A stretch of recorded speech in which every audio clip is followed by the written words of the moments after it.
Let's go.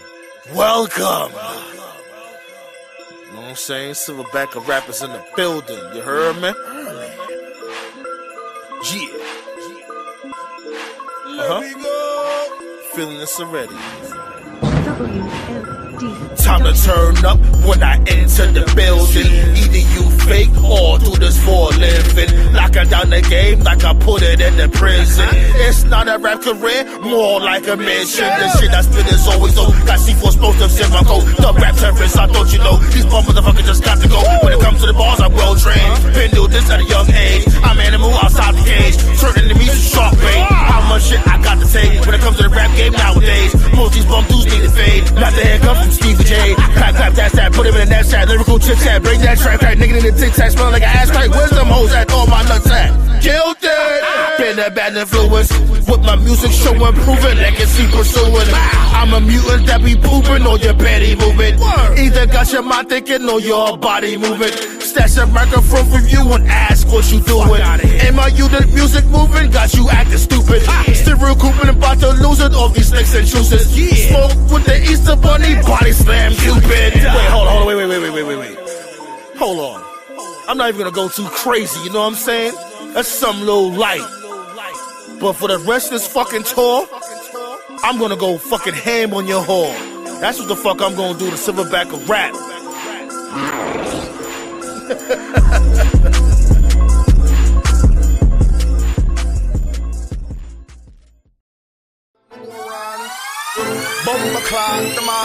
My Alpha Omega Theta will maybe destroy your haters. So slam me through elevators, American Gladiator. Filling your mellow with maggots, chopping your body to fracture. Silverback smashing the actors, fuck around breaking the mattress. Madness, always got to have shit. Got the Air Max in the UPS package. I got a barrel on my fucking bow and arrow. It'll make the arrow travel, trap to hit the Adam's apple. I'm a machine who seems to get cream, equip the green beam and wipe out the seam. If I get to the terror dome, breaking up a couple bones, smack you with the telephone like my name was Pesci Joe. Why this nigga's rapping, yo? I don't know, he gotta go before I get the calico aiming at his fucking nose.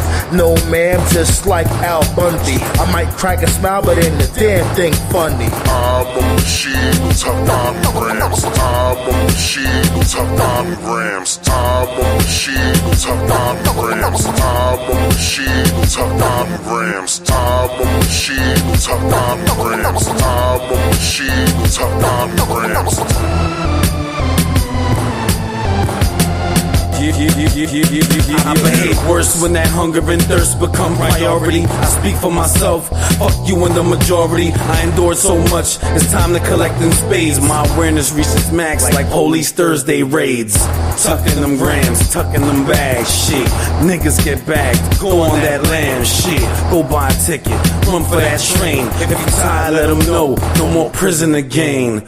Niggas need jobs, bosses ain't hiring. McDonald's ain't no money, but they already know funny. The system is made to keep you on clothes. I need dope. No money for housing, food or new clothes, but fast money never lasts. So when you making fast money stack, then let's go. Let's roll another blunt for them hustlers not home. I said hustlers, not the thieving assholes that y'all know. I'm a machine with tough on grams. I'm a machine with tough on grams. I'm a machine with tough on grams. I'm a machine with tough on grams. I'm a machine with tough on grams. I'm a machine with tough on grams. Yeah. He's alive. Yo, B. 1 2 1 2. What it do though? Yo, I had got this new strain called New York Mayhem, so you're gonna have to excuse me in advance because this show might be a little bit all over the place, but I do got some notes. You know what I'm saying? Don't get it effed up. I still got some notes. It's not gonna be too directionless, but what to do though? Roundtable time. 251. I'm talking about the old-fashioned rats and let y'all know what's happening. You feel me? Ripley's back. believe it or not. And I liked the return. I liked it. You know what I'm saying? She came out, you know what I'm saying? I guess this is a Bum the Tickets impersonation. Remember when he had the face mask? No, matter of fact, Bum the Ticket had the Phantom of the Opera. Hers was clear, so I guess she's officially dashing Rhea Ripley. Beauty smoking mirrors. Whoa! Beauty smoking mirrors. There you go, B. But yeah, man. Rhea Ripley's back. Didn't expect her to proclaim war games, which makes sense. You know what I'm saying? If you think about it, it was a good surprise. I'm glad to see Rhea back. I hope she's 100%. You know what I'm saying? Like, hopefully that face mask she has is gonna protect her thoroughly. I'm here for it, man. Let's just start getting on that journey to getting that belt off of Liv, because when has the last time Liv even defended that belt? She rarely defended the women's championship.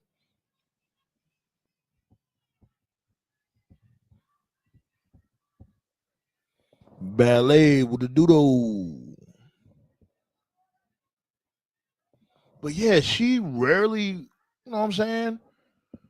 It's time. It's just that time, and it's also time to start beefing up the women roster when it comes to the main roster. You got the U.S. Championship floating out there. You know the tournament continues on Friday. It's definitely time to, like, I get. Well, we already know there's definitely going to be females being called up, and that's why I said Jordan Gray should just went straight to the main roster. I don't know why they bringing them to NXT. It just doesn't make any sense to me. Jordan Grace is ready. I definitely knew she was ready since when she pulled up to the Royal Rumble. I knew, like, yeah, she's ready.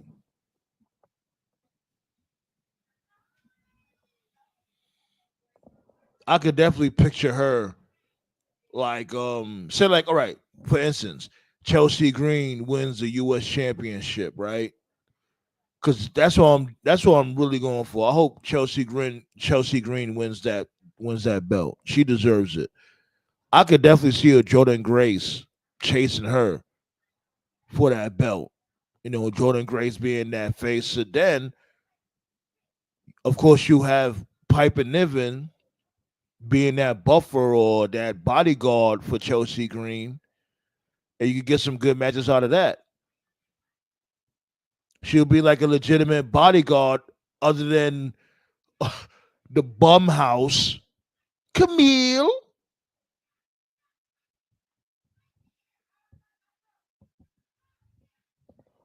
Yeah, B, pull up, pull up, pull up.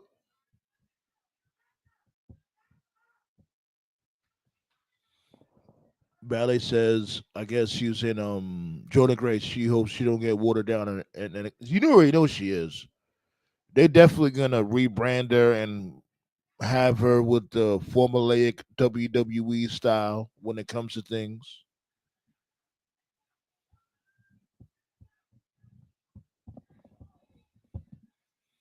What it do, Black Star? You know what I'm saying? For those out there that don't know, for, like, I guess you could say half the show this past Friday, it was a two main power trip. Watching the Tyson and Jake Paul fight. Um, Now I understand, like, we didn't watch the actual fight. We mainly watched the undercard because Netflix streaming service was ass water, ridiculously stupid. And it was like, man, to tell you the truth, when it comes to Serrano and what's Shorty name again? What's her name in the chat? Who Serrano fought? That was shit. I had my fill of violence with that fight alone. We all knew Tyson and this dude Jake Paul's gonna be on some fuck shit. Let's really be real. Taylor, thank you. And mind you, before the fight, before the main event, the shit kept crashing. That shit crashed like 5 or 6 times. I had to keep restarting it. And people were saying, oh, we was also saying that, oh, what's the deal when it comes to Raw? When they eventually go on Netflix, are we gonna have the same dilemma? I was saying that I won't be surprised, but probably not, because I think more people, of course, more people was gonna watch the Tyson fight than people watching Raw, and maybe that was a guinea pig, putting that fight out there. That was a guinea pig to try to, work out the bugs, work out the technicalities and all other shit. You know what I mean? But I'm gonna drop that link though. Not really a newsworthy wrestling week, tell you the truth. You can tell everything is on autopilot. WWE, AEW, it's not really much going on, so you know how we give it up. You know what I'm saying? We talk about wrestling and all that, and if you guys want to mention other shit, like when it comes to movies, and you got the holidays right around the corner. When it comes to the holiday movies, the Thanksgiving movies, Christmas movies, we could talk about that shit too. We definitely gonna talk about that shit to the end of the year. Y'all know I love my holiday movies, and god damn it, it feels great waking up watching Lethal Weapon 1 in the morning. Yeah. Waking up in the morning with my sexy ass bad boo-boops and watching Lethal Weapon. Proud to be a fucking American, you bums. Anyways, let me drop that link.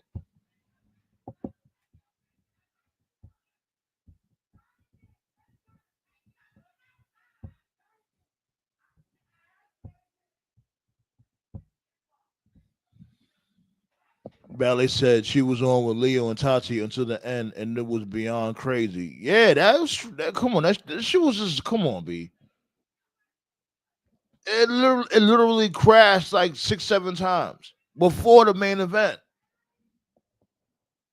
I was frustrated as is. People were saying like, "Oh, you got to bring it back. You got to, you know what I'm saying? Let it load up, then bring it back. Bring it back. Come rewind." Some motherfuckers just watching this shit on 140p. I'm not doing all that. It's definitely not that serious. Plus, we've been live for like 3.5 hours.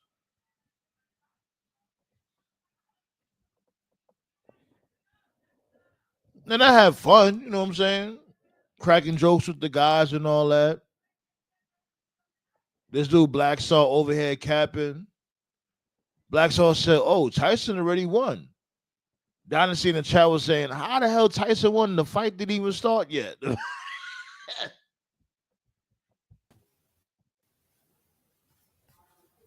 You.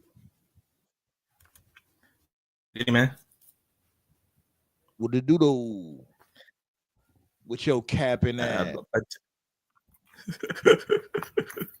But to me, the Tyson fight.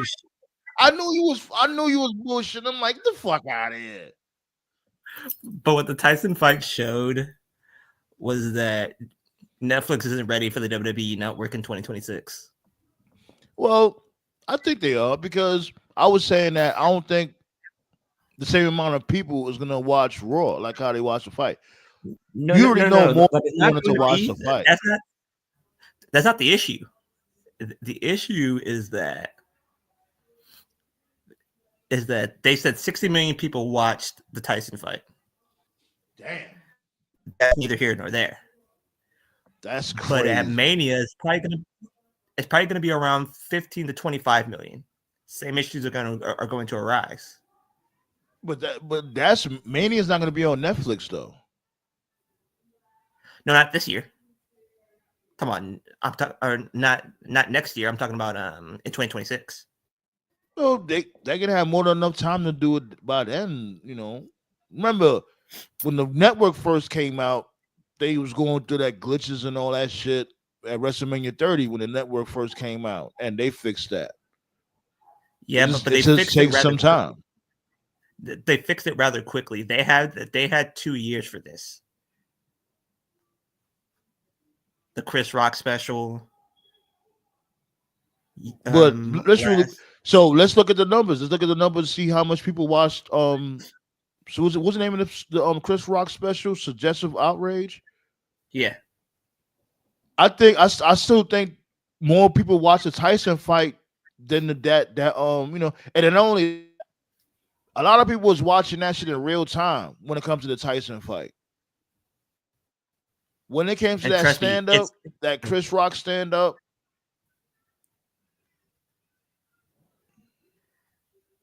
Go ahead. Say it again. No, I didn't say anything. No, I was saying that when it comes to the Chris Rock special, I don't think a lot of people was watching it in real time, especially when it had came out. Because I remember when it had came out, I think it was like during the day, and I had to work, if I'm not mistaken. So I was like, you know what? I'll just watch this shit when I touch down later on in that day. With the Tyson fight, this shit happened like when motherfuckers got off of work, you know what I'm saying? When they got some beers or threw a fight party and shit like that. There's a lot of motherfuckers that was watching it at that time. You gotta think of that too. The true test is next Friday. That's the true test. What's next Friday? Black Friday. Netflix is supposed to be doing 2 NFL specials on that day. Oh, word? Who's gonna play? No. That's gonna be Amazon. I think it's Christmas Day. Yeah, it's Christmas Day. It's Christmas Day. Netflix is gonna do 2 specials. Get it together. Hold on. Let me be accurate here. Yeah. Just give me a second. Can you hear me still? You good? Yeah. You good? All right, yeah, I believed him. Well, I didn't believe him. Ballet said it's on Prime. So yeah, Amazon Prime. Oh yeah, we playing? Okay. Oh shit. Let me find out. I said we moving on up. Got the Chiefs playing on Amazon Prime? Yeah, it's gonna be on Christmas Day. Netflix has the NFL special on Christmas, so Christmas will be the true test. Now, when you say that, now they may, you know what I'm saying, they might have some difficulties with that because a lot of motherfuckers is gonna want to watch that game. And who's the Chiefs supposed to be playing? It got to be a good game. It might be a rematch from who they just played again? The Bills. Nah, they don't play the Bills twice. So Ballet said it was Black. You know what? Yo, Black Soul, you killing me. Ballet said it is on Black Friday. That's the Amazon. Right. Yeah. You glitching up a little bit. The Christmas Day specials. The Christmas Day specials is Black Friday.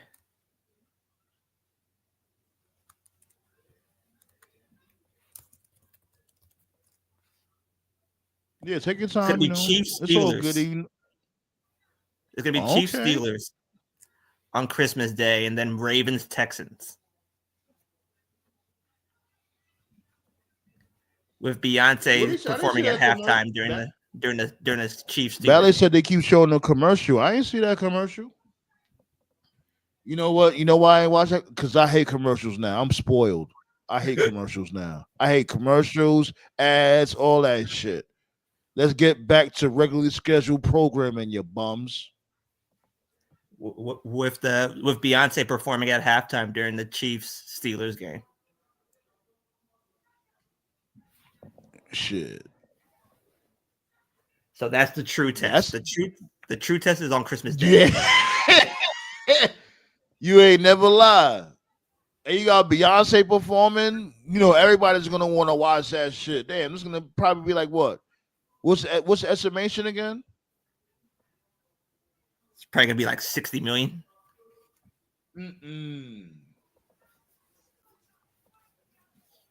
Netflix, not Netflix. Amazon. Yeah. So, has Amazon Prime ever did an event something like this, like of this caliber? On Christmas, they did a Black Friday special, but the NFL has never done a Christmas special. And if they fuck up with the NFL, then yeah, that's ball game over. You're gonna get Raw and like it. Pause. Yo, wow, that was crazy. What the fuck? I said pause. Anyways, yeah, man. Yeah, you good. But that was crazy. Anyways, yeah, man. Not really much of a wrestling week, but you know, some things happened here and there.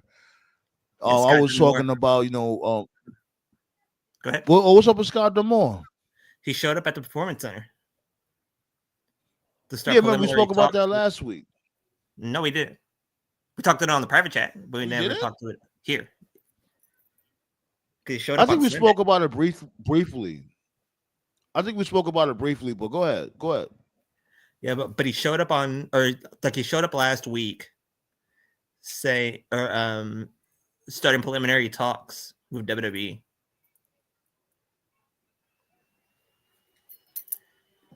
That there is nothing. We did speak about that briefly because I was saying, like, I don't know what the hell Tony Khan got going on. Like, I don't know if he reached out to him and, you know what I mean, shit fell through, things didn't work out. I don't know. Yeah, that was on Friday. We did. Yeah, we spoke about it briefly. Your Oscar today, Toph? Miss Oscar, B. Have to represent the original. Definitely Miss Oscar. Netflix and chill picture.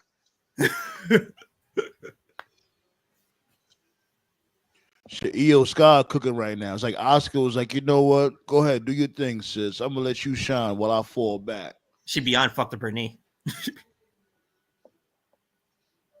Or fuck the knee or neck. One of those two things. That was her knee. That was her knee, okay. I used to watch her channel, Kana-chan. Mm-hmm. Yeah, she probably fucked her knee from carrying the division for so many years. Yeah, I used to watch her channel. I gotta get back to watching her channel. Like, she's like a foodie and a gamer. Kana-chan, like, she has her content is really good. Yep. But it looks like what was it? What Kenny Omega said that the AEW doesn't need him. He said AEW sucks. That's what he said. He just didn't want to say it in verbatim. That's what the fuck he said. They think he's eyeing the exit. Yeah, I'm going back to the NJPW. Like, yo, TK, get your shit together, B. I'll be in Japan. You think he's eyeing the exit? No, I mean, he's signed. No, I don't think. Remember him and the Elite signed for like 5 years. Oh, 9 years? Yeah, what? like no, not 9 years. It's not 5 years. 5. Oh, 5. Yeah. They said 9. I was like, wait, what? Mm-hmm. Oh, what up, TK? TK, yo, what's what happening? you do, though? Yo, what's happening? Yeah, like I was saying that basically we all know what time it is. Maybe Toph might just, he's gonna be oblivious for obvious reasons, just whatever. AEW is just not it right now. And you know what I'm saying? They trying to find their way. Hopefully by next year, like I'll say February, they'll find their way again. Yeah, Punk said that. Well, they I don't have an issue. If you're referring to Omega thing. This is actually my first time speaking Hearing on about it, Okay. and like Yeah, go ahead. first Go and ahead. foremost, first of all, like I don't have a problem with him going to New Japan for a variety of reasons. Number one, that's his home. Like, Yeah, he said that. the only reason he even has a career is because of New Japan, and the only reason AEW even exists is again because of New Japan.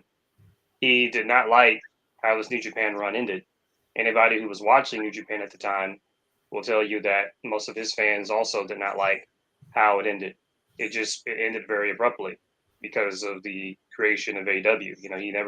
He never had that last run in New Japan, that proper send off, and like that's what this So is. But who will be more his final importantly, boss? Who will be well, who will be his final boss in NJPW? Who will be that's his for final Ghetto to boss? figure Like out. who? That's for Ghetto to figure out, I Hmm. guess. But more Wouldn't it be importantly, Yeah, Finley? because I don't know. Wouldn't it I be don't Danny know. the Finley? main I reason don't know what though type that of time they be on out there. yeah, but more importantly though, the main reason why I really have no issue with him going to New Japan is ever since the relationship with New Japan started, the narrative has always been like, oh, like AEW gets this, but what does New Japan get out of it? AEW gets Will Ospreay, AEW gets Jay White, AEW gets Okada. Like, all right, when is New Japan going to get anything? Like, because up to this point so far, okay, Mercedes is the New Japan Strong Champion. Jack Perry went over there for a little brief excursion. Anna Jay just recently came back from like a brief excursion. Mox and Claudio had like a one-off tag match. FTR had like a one-off tag match, but up to this point, like really, it's just Takeshita. Takeshita had a run during the G1 earlier in the summer. That was cool, but outside of the Takeshita thing, there hasn't been like an actual like, okay, when is New Japan gonna get like a big known AEW guy Get their to turn. actually go to New Japan and actually have like a run to work with the new talent to help get them over. That has not happened yet. And that's the legit criticism. That's what this is. Like they're getting Kenny. Like Kenny's like one of the biggest draws in Japan. Like, yeah. So I don't like have a problem with that. Like New Japan needs it. Like, because it's not just AEW that's having issues. New Japan's having issues too. Like, listen, like the fucking main event. I didn't mention it here on the show. I mentioned on our private Facebook chat. Like the main event for Wrestle Kingdom next year. And Sandman knows, like, I fuck head with New Japan, but I'm sorry. The main event next year is fucking Zack Sabre Jr. versus fucking Shota Umino. Like, what? Like, that's just not it at all. Like, they need fucking help. And Zack Sabre, he's a champion right now, right? Right. Yeah. It's strange too Wow. because like they kept putting because I don't have as much time to watch New Japan as I used to. Like I knew about Dynasty because like they're doing Dynasty January 5th, and not only are they doing Dynasty January 5th, but it's also going to be in the Tokyo Dome. And I remember thinking like that's strange, like because it's kind of like overshadows like Wrestle Kingdom. But then when I saw the main event, I'm like, wow, no wonder they're pushing this Dynasty shit because like who the fuck?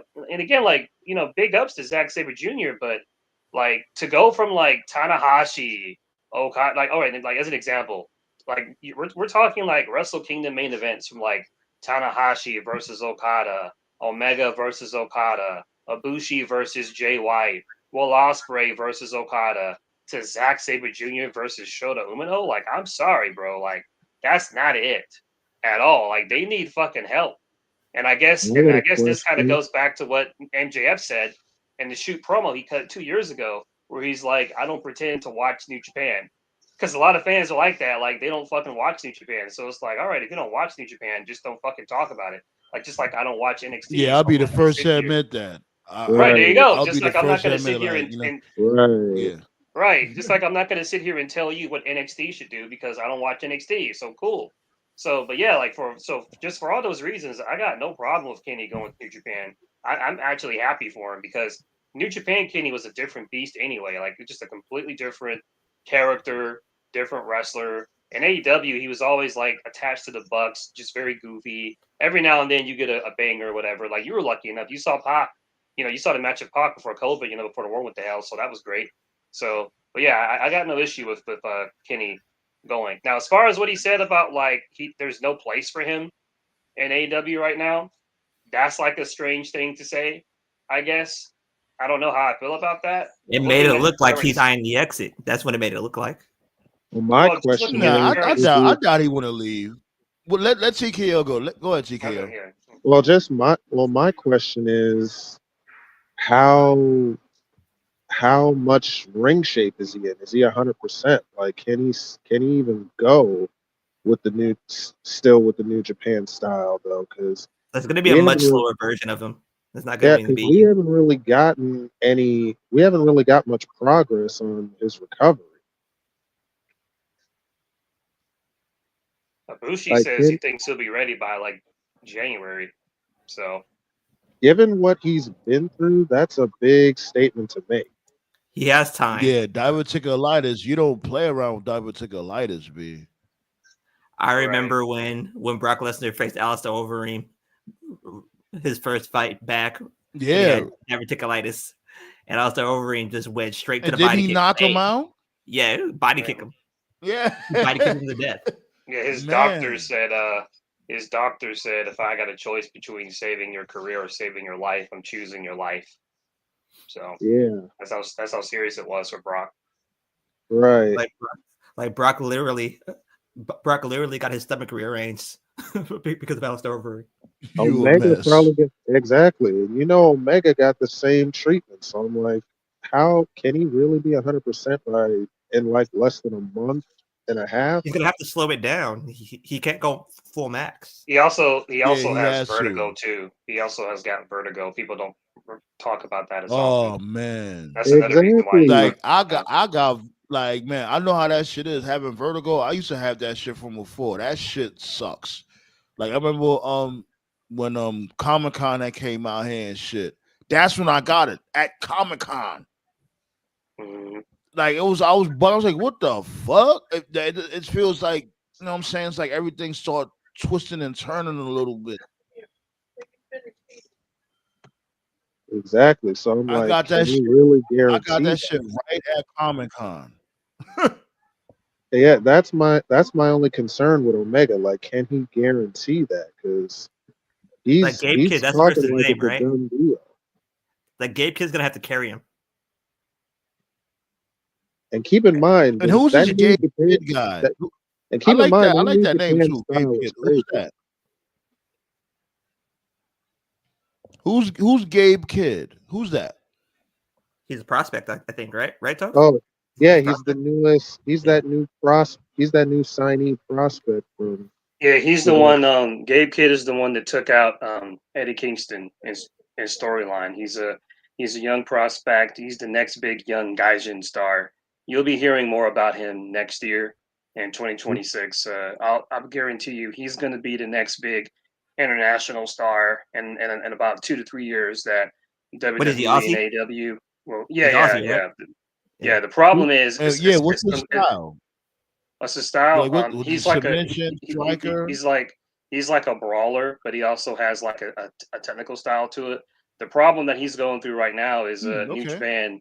New Japan's got this like you know how in WWE, I'll give WWE comparisons to people who don't follow. You know how in WWE they're doing the new Bloodline shit with Solo, right? But it's just not working because you got Fatu in the same group. Love you, Solo. Right.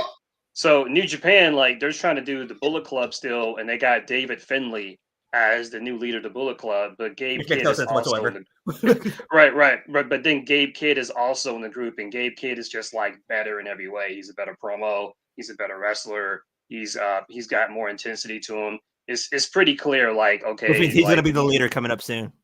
Pretty much, yeah. Pretty much the same exact thing. So Gabe's gonna pull what David Finlay pulled on Tama Tonga. But I guarantee you, to those who are familiar with Gabe Kidd, like you'll be hearing about him soon. He'll be the next big, just like how guys like AJ Styles and Will Ospreay and Jay White and guys like that in years past were highly sought after by Triple H and whoever else. He's going to be the next big international star in about 2 years or so, if not sooner than that. They're trying to push Shooter. Shooter is the guy that Mox took under his wing. Hold on. Slow down.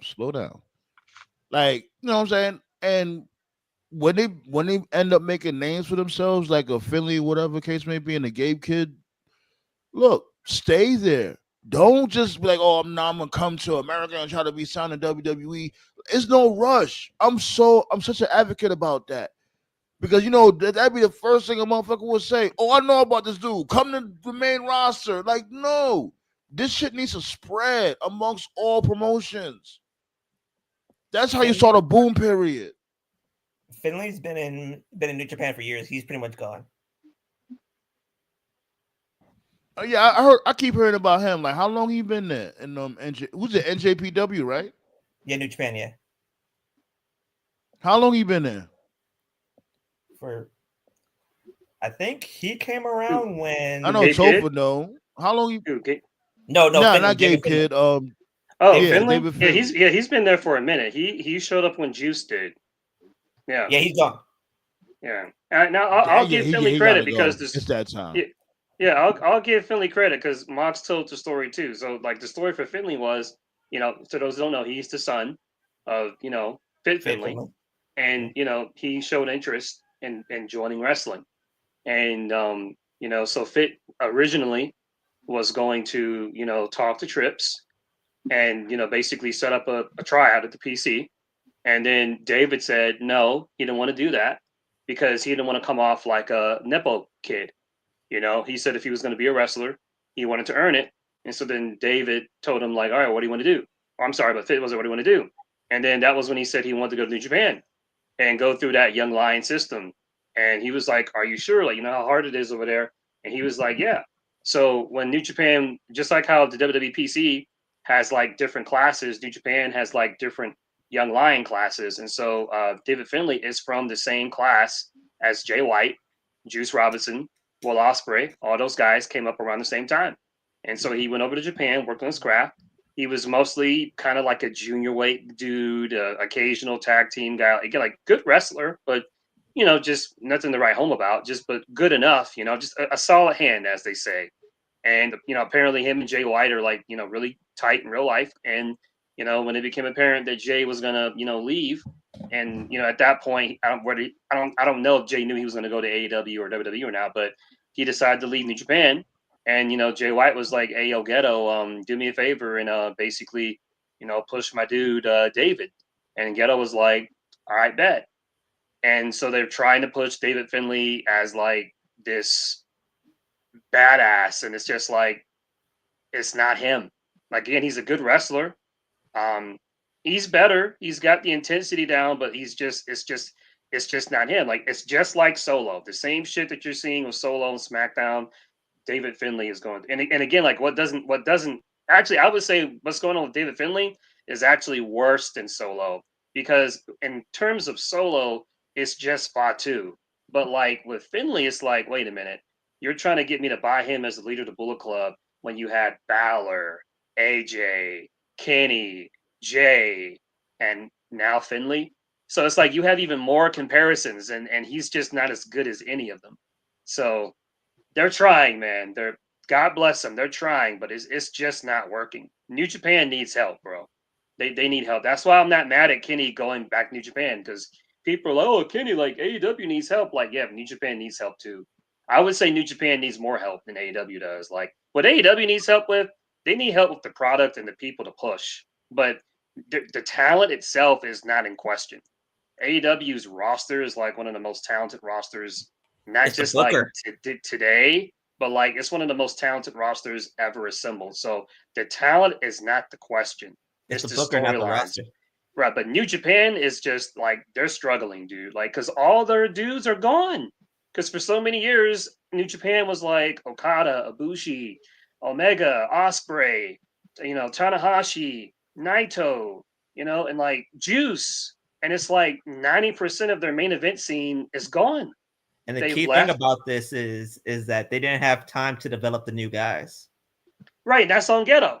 I can't shit on Vince. I can't shit on Vince for the time he was on, and then just fucking give Ghetto a pass. Like they were like before Okada left, they were doing a relationship with Pro Wrestling Noah, where Okada was working with Noah guys, and Okada was just fucking like he was destroying them like jobbers, And I'm like, all right, okay, so you're treating these Noah guys like jobbers. I'm thinking like, all right, Okada's going to have a match of one of them in the G1. He'll lose, give him a rub. Nope. And it's like the dude just dipped. he left and went to AEW, and like he was the never champs. That's the trio championships that New Japan have. He was the never champions with Ishii and Tanahashi. You know, Ishii's with the collaboration on AEW, and I'm thinking, all right, well, Okada's at I least thought going to that take was the only pin. one belt. Pardon? That was a No, The no. Never Championship was only Six one man. belt. The never Yeah. title was there's a never title, and then there's the never 6-man title. There's two different titles. So there's too many titles. I know, too many titles. Right. But Okada's last match in New Japan, it was a 6-man. It was like Okada, Tanahashi, and Ishii against like this other group. I forget who they were facing, but like this was Okada's like last match, and they were the never champion. So I'm thinking like, well, it's his last match. He's the never champion. Surely he'll get pinned. Nope. Okada went over. It's like, why the fuck is he going over? Like, you always do business on the way out, you know? And then Okada just fucking, like, he said, okay, I'm done. And then Geto was like, dude, like, whatever. Stephanie Bakura, same thing. She went over her last match in New Japan. All of a sudden, she gave the title to Mercedes. Mercedes doesn't need that title. She doesn't. But again, Toph is right. It's Gato's fault. Like you can't leave without preparing business. for the new people. Yeah, like you gotta do business. You know what I'm saying? But let's really be real. Like this, it's a lot of motherfuckers in WWE that didn't want to do business and left. Stone Cold is one of them. It's Vince's fault. And a lot of the New Japan dudes were in the same spot. So that's why I said, like, I can't give Vince shit and then give Geto a pass. Like, Icon, like what they do though? Like guys like Juice Robinson and Jay White, like they were in the same spot. Like they were never gonna get pushed at a super high level in New Japan. So I can't blame them for like just dipping out and leaving. You know, like when I don't know if you guys know him. To me, the best wrestler New Japan has right now is Shingo Takagi. Shingo's great. Like Shingo, like he checks all the boxes. Like number one, he's got a cool name. Two, he's that dude with Naito's group. Yeah. Like he's with like isn't he with Naito, LIJ. Yeah. With Naito, like okay. Yeah. To me, like he checks all the boxes. Like he's over, he's young, he's marketable, he can go in the ring. He's got a badass name. And for some reason, they got him in the mid card, fighting guys like Taichi and Jeff Cobb. And that's another one. Why the fuck is Jeff Cobb not being pushed? Like that guy's great. Like anybody who doesn't know who Jeff Cobb is, that was he was in Lucha Underground. Matanza. Like, yeah, like he's great. He's a legitimate Olympian. Like if he was like in like NXT or WWE, like I guarantee you, like he would be like world champion by now. So yeah, just like TK needs help, like Geto, like he's been on some fuck shit. This has been going on for a while now. So that's why like I'm not even mad at Kenny going back to New Japan because he sees what's going on. He's just like, because they desperately need help. Yeah, these dudes need help. So, you know. And anyway, can we blame Tony Khan for that? Tony Khan basically butt fucked NJPW. Am I right? Yeah, he raped them. Pause.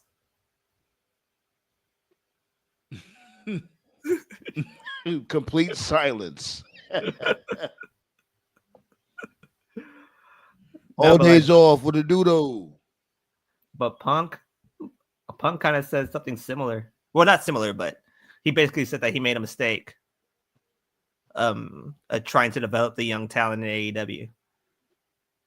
Again, yeah, that was his fault. He made that decision, not TK. Yeah, true. They said that he was a lot better off in WWE or being in WWE now than he was in AEW, which hindsight being 2020, yeah, he's probably right. That's because he was trying to be cute. He tried to keep up the young talent. Like you can't keep up. Just do what brought you to the dance. Do what you do best. Don't be trying to do any high risk moves and shit. He kept trying to do that and he kept getting hurt. You know? Like, but the WWE knows how to better book him. Because I guarantee you, Punk probably walked up to him and go like, "Yo, Do they? Do they really know how to book him better? He's a non-factor. No. I forgot. I'll be honest with you. I forget guarantee he's you. even. I guarantee you, Punk probably said like, "Yo, Trips, I'm thinking about doing a suicide dive." Triple H go, "No, I don't want you to do that." I strongly doubt Punk came and said he wouldn't do a suicide dive. Well, maybe, yeah, maybe he would. I gotta be honest, bro. Like to me, Punk is a non-factor in WWE. As a matter of fact, I forgot he was even there until you mentioned him a couple. You are tripping. Now he is you're a non-factor on television. He is not involved in any stories at all. There is a Are you rumor. serious? Him and Drew McIntyre had the biggest, story's one of the finished. biggest stories of the What's whole he doing year. right now? What's he doing right now? There is a Nothing. rumor. There's a rumor out there. Hold on, wait, whoa. Let's rewind that. Okay. There's a First and report out foremost, there remember that I Punk said, might- hold on. Remember I said that you already know Punk is not going to be there weekly. I said that I knew they was gonna have him on a part-time role, and he's been cooking with him and Mac and Savage. They've been cooking. We'll agree to disagree. How on that. you disagree? Because he's contributing nothing to the show. He's not even one of the most featured people. He's not even a talent that people are talking about. When I go on social media on a weekly basis, Toe? Yes, I'm serious. When I go on Twitter, people are talking about he might be the fifth man in War Games. What are you talking Yeah, about? that's what I was fucking about to stupid. say. Why would you go from Hell in a Cell to War Games? That's fucking stupid. To set up. But Why would you I'm do just two saying, cage matches in a row? I'm just saying this.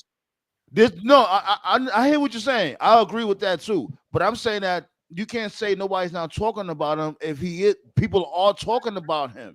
I don't see They it. really at all, are. bro. I don't see that at all. Look it up. What? I ain't looking it up. When I go on social media, when I see fans talking about modern day current WWE, I'm hearing people talk about how cool Jey Uso is, how Gunther's the final boss, whether or not they think Cody's run is a flop or not, Roman and Solo and Fatu and Rhea Ripley. I don't hear anyone talking about, man, I can't wait for Punk to have a match against Braun Breaker. I can't wait for Punk to have a match against Bronson Reed. I can't wait for Punk to have a promo battle with LA Knight. I don't see it. I don't see anyone talking about Punk. Like, he's just there. There's a rumor out there saying that Punk could be the fifth man in the War Games match to set up his match with Rollins at Mania. But if that's the case, why would he need to be in War Games to set up a match with him and Rollins? Because Rollins keeps on saying that he doesn't want to team up with Roman if Punk. Don't think logically, TKO. Like, they threw logic out of this Bloodline shit months ago. If Punk one-ups him and decides to team up with Roman, that would piss off Rollins enough for him to turn heel, probably at the Rumble. Well, here's my thing, though. If Rollins has said for weeks now that he doesn't want to team with Roman, why would he give a fuck if Punk teams up with him? Drew McIntyre logic. And speaking of Rollins, why? Y'all know I rock with Rollins, but why is he seen as the good guy when it comes to Roman Reigns? Like I said, who's Roman's teammates? Nothing about this story makes sense anymore. Just go with it. They gave up. It's not even about it's not even about the bloodline. It's about the fact that Rollins is seen as the good guy when it comes to Roman Reigns, but Rollins is really the catalyst for Roman Reigns. Yeah, he really is. Yeah, he really is. If you really dig deep, yes. Pause. Like, yes. Like, let's really be real. Seth Rollins was the first one that shoved the dagger in month. And speaking of the Shield, this is actually the anniversary. They pulled up on the main roster. Go figure. Yes, it is. 11 years. But they have three possible situations with this, or two, three. If it's Rollins, if Rollins has a change of heart, and then he turns heel on Punk, probably again at the Rumble. If Rollins have a change of heart, here's the thing. I gotta cut you off right there, because if Rollins have a change of heart, he can't say shit about Punk being a hypocrite. That is true. Like, you sit there and say, "Oh, I would never, ever, ever team up with Roman Reigns," and then you team up with you. To me, they already fucked it up when they already fucked up this story when Sami Zayn was like, "Hey, I'll help you, but you got to apologize to Jay for basically gaslighting him for 4 years." And Roman's like, "Fuck you, I'm not apologizing." And then Sami leaves, and then later on the show, he's like, "Never mind," even though Roman never apologized. Like, what? This story's fucking As a stupid. matter of fact, didn't think Seth it would've Rollins been- tell Jimmy, didn't Seth Rollins say, I will definitely, he told Jimmy Uso, or I would definitely tag with you. What the, Right. what? Since Right. when y'all See, the been that big- see, the cool? big- Exactly. Right. See, the big elephant of the big elephant of this entire story is that, and is weird, you know, because I guess they still haven't had a singles match. So I'll give them the benefit, because at this point, I guess the only way it could happen maybe is Saturday Night Main Event. But the big elephant in the room of this entire storyline is that Roman Reigns, kayfabe as a character, has not changed. Everything that has happened in storyline is No, he Roman's hasn't. fault. And no one has brought that up in a promo. Not Jimmy, not Jay, not Sammy, not even Solo. Watch because Rollins. The only Watch Rollins bring it up. Watch Rollins bring it up in the lead up to the You know, Rumble. you know who they're gonna save that for? You know who they're gonna save that for? Do we? Paul Heyman. For Heyman? No, that's Paul that's why I Heyman. said You know what? I'll I give can him a see little it. bit more time. He's gonna bow down to Paul Heyman. He's gonna tell he's gonna legitimately apologize to Paul Heyman. I see that. I see Roman Reigns doing that. Right. That's why like I'm not totally like taking a dump on this yet, because Heyman hasn't come back yet. But yeah, because if you remember when they did the segment, and I think this was like before Cody and Roman's first match, not Mania this year, but Mania before. I remember there was a segment on SmackDown, and this was the original Bloodline, where Roman he basically said that Solo was going to be next in line or something to that effect. Remember? And he looked at Jay when he said it. Yes. Or Jimmy. He looked Right. at Jimmy when he said it. And Right. Jimmy Then there looked was a at him spot like where crazy. Roman's what's the thing he wears on his neck again? The Ulafala? That's what it's called? Ulafala. Yeah, like the Ulafala came, and then like Solo picked it up and the crowd reacted. This is back when Solo was still booked pretty good.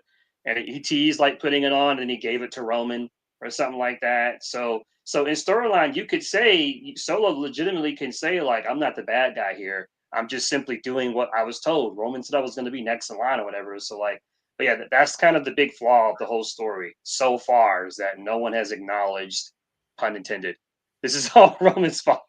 So And between the fact that nobody has mentioned that, between the fact that Rollins has been the catalyst for Roman's character change, and the fact that they went back on everything that's happened between them for the past 2 years, Jesus Christ.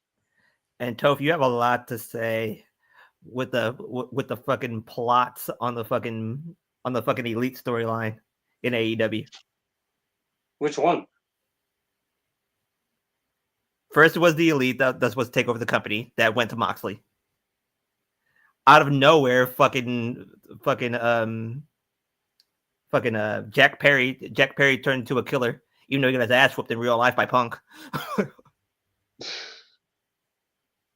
No, There's I don't plots think they turned him missing into a up and killer. down that story. They're just trying to make him Raven, and it's cringe. You're not Raven, bro. You're not Raven. Oh, man. If He's not, Jack he's not anything. He sucks. Because at first I was thinking maybe I'm overthinking this, but then he started doing the Raven pose, and I was like, oh god. Oh God, man. Bro, if they say, Yo, bro, there will Jack Perry there will says, not be no Jack Perry slander on this fucking round There's gonna be table. plenty of Jack Perry I just slander. wanna I say, like There some will of the be stuff no he does. Jack Perry slander here. I fucking sucks. like some. I Yeah. like some of the stuff he does. Like I like Punk- the bus. I like the Punk concept of demoed him him. having a match. I like the concept of him having his match, and then he just leaves, gets on his bus, and just drives off. That's cool. I like that. I like how he custom designed the TNT title. We need more of that. We used to have that all the time back in the Attitude Era. We need more custom titles. It adds more to the character. Yeah. It's just cool. And So I I love like how that. they did. I love how they had a whole segment of him creating the shit. Right. One Well, problem. Yeah. I think, man, it was just, it was a nice build to a new character. Yeah, I get it. Him getting roughed up by Punk. Yes, that Punk shit didn't demoed help him. anything. Punk demoed Yeah, him. I And the definitely get it. I definitely go ahead, Black Star. Go ahead. quote And the Jack Bucks- Perry, and the never Bucks more. basically showed a replay like it was Friday and dudes was still in the boxes. Yeah, like Everybody they showed the damn replay. Like, "Oh, this is how much of a bad person Punk is." I'm like, really? You Didn't y'all really just motherfuckers say said y'all right. feared for y'all life, and like this dude just was running around backstage with a shotgun or some shit? Yeah, I told you that showing that footage was a bad idea. I knew it from the jump. Punk was Quote basically Jack Perry, You did, yeah, you nevermore. did say And that, I do TK. like Yeah, his name, and I do you did. like his name, Scapegoat. That's an appropriate name because scapegoat my ass. Right. I need no, because Jack that's what he Perry. no. He is a scapegoat, and the reason Yeah, scapegoat, no, the reason he he's is a a scapegoat is scapegoat because because they tried yeah, the reason they did use him as a scapegoat, but right it the would have reason made he's a sense if you scapegoat started beefing with the Bucks. right the reason he's a scapegoat is because Punk's whole thing because I talked about this months ago. Punk's whole thing was Jack Perry wanted to take a bump in glass. Punk said, "We don't do that shit on Collision. If you want to do it on Dynamite, do it on Dynamite. We don't do it here on Collision." You know. So then Jack Perry did the glass spot with Hook, and he looked in the camera and said, "Real glass, cry me a river," which apparently made Punk feel some kind of way. Right. That's what led to the altercation. That Punk So walked up. if he was that in that, if Punk was that in his feelings about it, where was that energy when Braun Breaker slammed Ricochet through a glass car? Nowhere. Well, Exactly. that's because I guarantee you Punk never told him, "Yo, we don't do that here." No, it's just because he knows Braun Breaker will kick his ass. That's why. Yeah, true. No, we're not gonna do that. Because don't do that because we all knew this dude had some type of consultant power in AEW. This dude TK gave him some Punk is authority. just a That's weird why. guy, bro. And He's just a remember, weird person. hold on, remember, he didn't even want it. He didn't want all that extra responsibility. But you got Tony Anchovy, Shivani, what the fuck his name is. He was coming to him. Everybody was coming to him and said, "Oh, can you please talk to him? Can you please talk to him?" And he kept saying he didn't want to get involved. He kept saying that. He's just a weird dude, bro. Like I said, like why do you care what Dolph Ziggler's brother thinks? This guy is a nobody. That was crazy. Yeah, I You agree know, with so that. There's a the bunch- fact that he was Yeah. bothered by that And it just wasn't shows it you how like years. Was it like Yeah. years later or some Yeah, shit years like ago. that? Like, why are you pulling up on Dolph Ziggler's brother about a tweet he did like fucking 3.5 years ago? Like, just a real insecure person. Just real There's a insecure. bunch. To be Oh honest, my God. in AEW, there's a bunch of people who are pure bitch. Shivani's pure Yeah, and bitch. Punk's one of them. So, Well, yeah. I can't say that you're not wrong. I also is one of 'em. you can also man. This just But goes to what I say. but again, This just goes to but what I said. Social media and wrestling was a mistake too. but right. again, Toph, if I can admit that Punk's one of them, can you admit that Shivani's one of them? That Perry's one of them? That Tony Khan's one of them? Why do you don't like Shivani? What does Shivani do? Because he was supposed to go to Jack Perry right away and stop it immediately. You're Instead, he giving walks up to Tony Punk Schiavone- and says, "Yo, You're Punk, fix giving this." Tony Schiavone- You're giving Tony Schiavone way too much control, dude. What? You're giving Tony Schiavone way too much power. Punk definitely had more power than he was letting on because, you know, in the infamous brawl out scrum, you know, when he was eating his fucking cookies, he said, and I'm quoting here, "I'm trying to run a fucking business," while TK looked embarrassed. So like, well, if you're a wrestler, you're not running a business, you're just a wrestler. So the fact that Punk said, "I'm trying to run a business," that to me implies that he had more power. Because TK gave him power. Yeah, that was a slip of the tongue there. Because go back and watch that clip where he said, "I'm trying to run a business." You see TK kind of like roll his eyes, not like at what Punk is saying. Yeah, he was like, "Oh, damn, you fucking like, why are you snatching? You doing the most." Right. Yeah, it was a he slipped on the tongue there. I don't think he even realized it. So Oh man. And to me, and I don't think anybody said this about Tony Khan. Tony Khan thinking that he's Jerry Jones when he's really that Raiders owner. Got his name. And now because And you know what's the thing about about AEW? I loved AEW the first year. The first year AEW was really good. I'm telling you, after that, the second year, and then after that, it's just started declining more and more and more. So to Same me, thing. what The it's all first year about was is really you see, for me, what it's about is this. Like it's a simple turnaround. All they got to do is this. You know, I like to use the anime analogy, right? Like everybody loves Dragon Ball, right? Everyone's watched Dragon Ball, right? Right. Like in Like in anime, you have arcs and shit. Okay, got the Saiyan saga, got the the Namek saga, the Android saga. Wrestling's the same. You have arcs and stories and stuff. To me, the best arc AEW ever told was the Hangman Kenny story. Like that whole journey. Oh yeah, that all was good. Mm. That was a good Yeah, one. the self-reflection and Millennial That was a good Cowboy one. and the tag team partners. So you're talking about when they was tag team champions? When they right. were Like just tag that whole team When story. Hangman and Kenny was and I was there. My bad, TKO. You go right after me. I was there when this dude whatchamacallit, Pac and Mhm. Kenny Omega had that Iron Man match. That Dynamite Right. was fun. That matter of fact, that shit happened right before the pandemic. Yep. That Yep. was Like, wasn't it like a good show too. Like was it like the week before? Hold on. Wait, hold on. Let TKO go. Go ahead, TKO. Well, yeah, that was definitely the week before Black Star. But that whole Kenny Hangman story, I enjoyed it. From them being tag team champions Mhm. to the downward spiral of Hangman, all the way to him becoming world champion. That was great, honestly. Right. It was a story that took like 3.5 years. Just like WWE told a story with Cody. He came back at WrestleMania. He beat Seth Rollins, and the very next night on Raw, he said, "I came back to win the one title that my father never won." It took him 2 years to finish the story, but he did. So to me, that's the best story AEW's told. The problem is that I still feel like they kind of peaked there after Hangman beat Kenny at Full Gear. From that point on, I'm not saying that the stories they've told are not good, because there have been good stories, but none of them have been as good as that. Like, off the top of my head, like the Mariah May Tony Storm story, that's definitely the best woman story they've ever told. Yeah, That's one of the best Yeah, woman stories definitely. of the Hands modern down. era from any company. yeah. I like that. The MJF Adam Cole story was great before Adam Cole got hurt. Because that was actually it Yeah. was a The very Bro well Chacho received. story.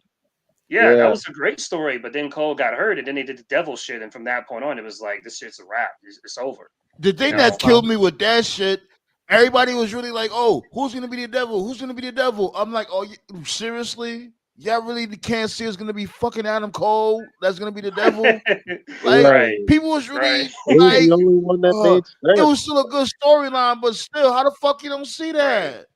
It was Right, it was right. literally King was Leo, the only what it thing that do made though? sense, bro. Yeah, but for me, like top four stories, like is Hangman Omega, Tony Storm, and Mariah May, the Adam Cole MJF story before Cole got hurt, and the fourth one would be, I really like the Hangman Swerve story.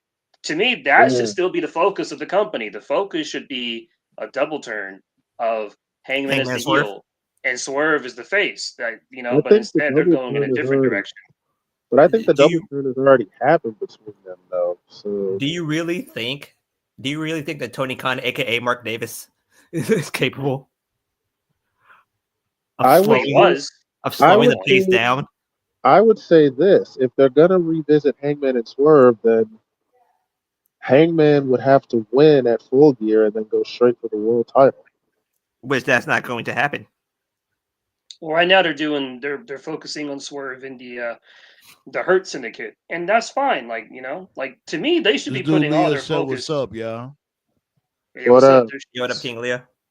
Yeah, like to me, they should be focusing on the Hurt Syndicate. Like, I feel like if that was the focus of the company, I think that would really turn the tide, because people are really into the Hurt Syndicate and stuff I like that. guarantee you that the second Mike Bailey shows up, the person who's going to suffer the most is going to be Shelton.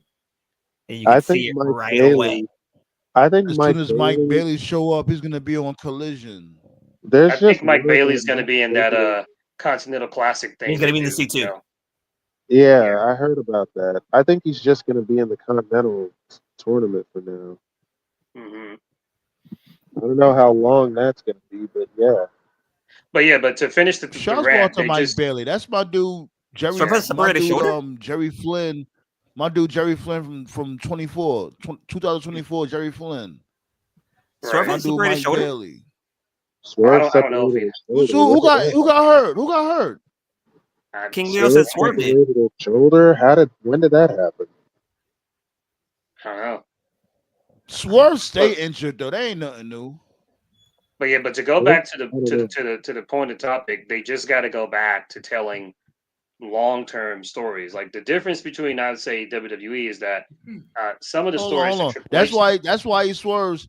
That's why he swerves when he drives, because his fucking shoulder be this. Oh my God. Right. They need to go back to telling. Yeah, they need to go back to telling longer stories. You know, do you think 25 is capable of slowing time down like that? Well, he was in the beginning. He was in the beginning. Now he's going too fast. And then what I was going to say is that the difference between them and WWE is that WWE, they tell long-term stories, but some of the stories are just too long. Like this Kofi Kingston, Xavier Woods shit. Like this does not need to be going on for, it's been like, what, 3.5 months now? Some of the stories that Trips tells it's just too long. Like I think they're waiting for. I think the big blow off. I think the big blow off is with the New Day celebration. They're waiting for big blow off. I think that happens. Right. That's my problem. Right, and that's my problem with Triple H is that his product is too predictable because you know where it's going like 90% of the time, and I guess that's good because it means if you watch every episode, your intelligence isn't being insulted as far as where you think the story is going to go. But every now and then, just a genuine surprise or a genuine swerve would be nice. And it's just like, you don't really get that. That's why Rhea Ripley, believe it or not. That's why that was something that I didn't expect that. I didn't expect Rhea Ripley to show up last night. I think that was something different to me. I think Rhea Ripley coming back might be too soon because her eye looks fucked up. Real quick, do you think that Kofi and Xavier Woods is going to turn on Big E? I don't know what they're gonna do. Personally, I think Woods and Kofi should both be heels. Honestly, yeah, that's what I'm saying. Like, they did that Kofi and Woods will turn heel. That don't make no Big E. sense whatsoever. Why would they turn heel on Big E? That don't make no sense. To make it more impactful, Big E's the biggest face, or will be the biggest face when he comes back. Well, we don't even know he hasn't been around for years. True. Yeah.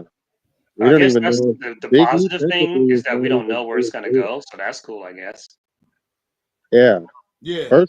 Personally, a heel New Day would be a whole new refresher.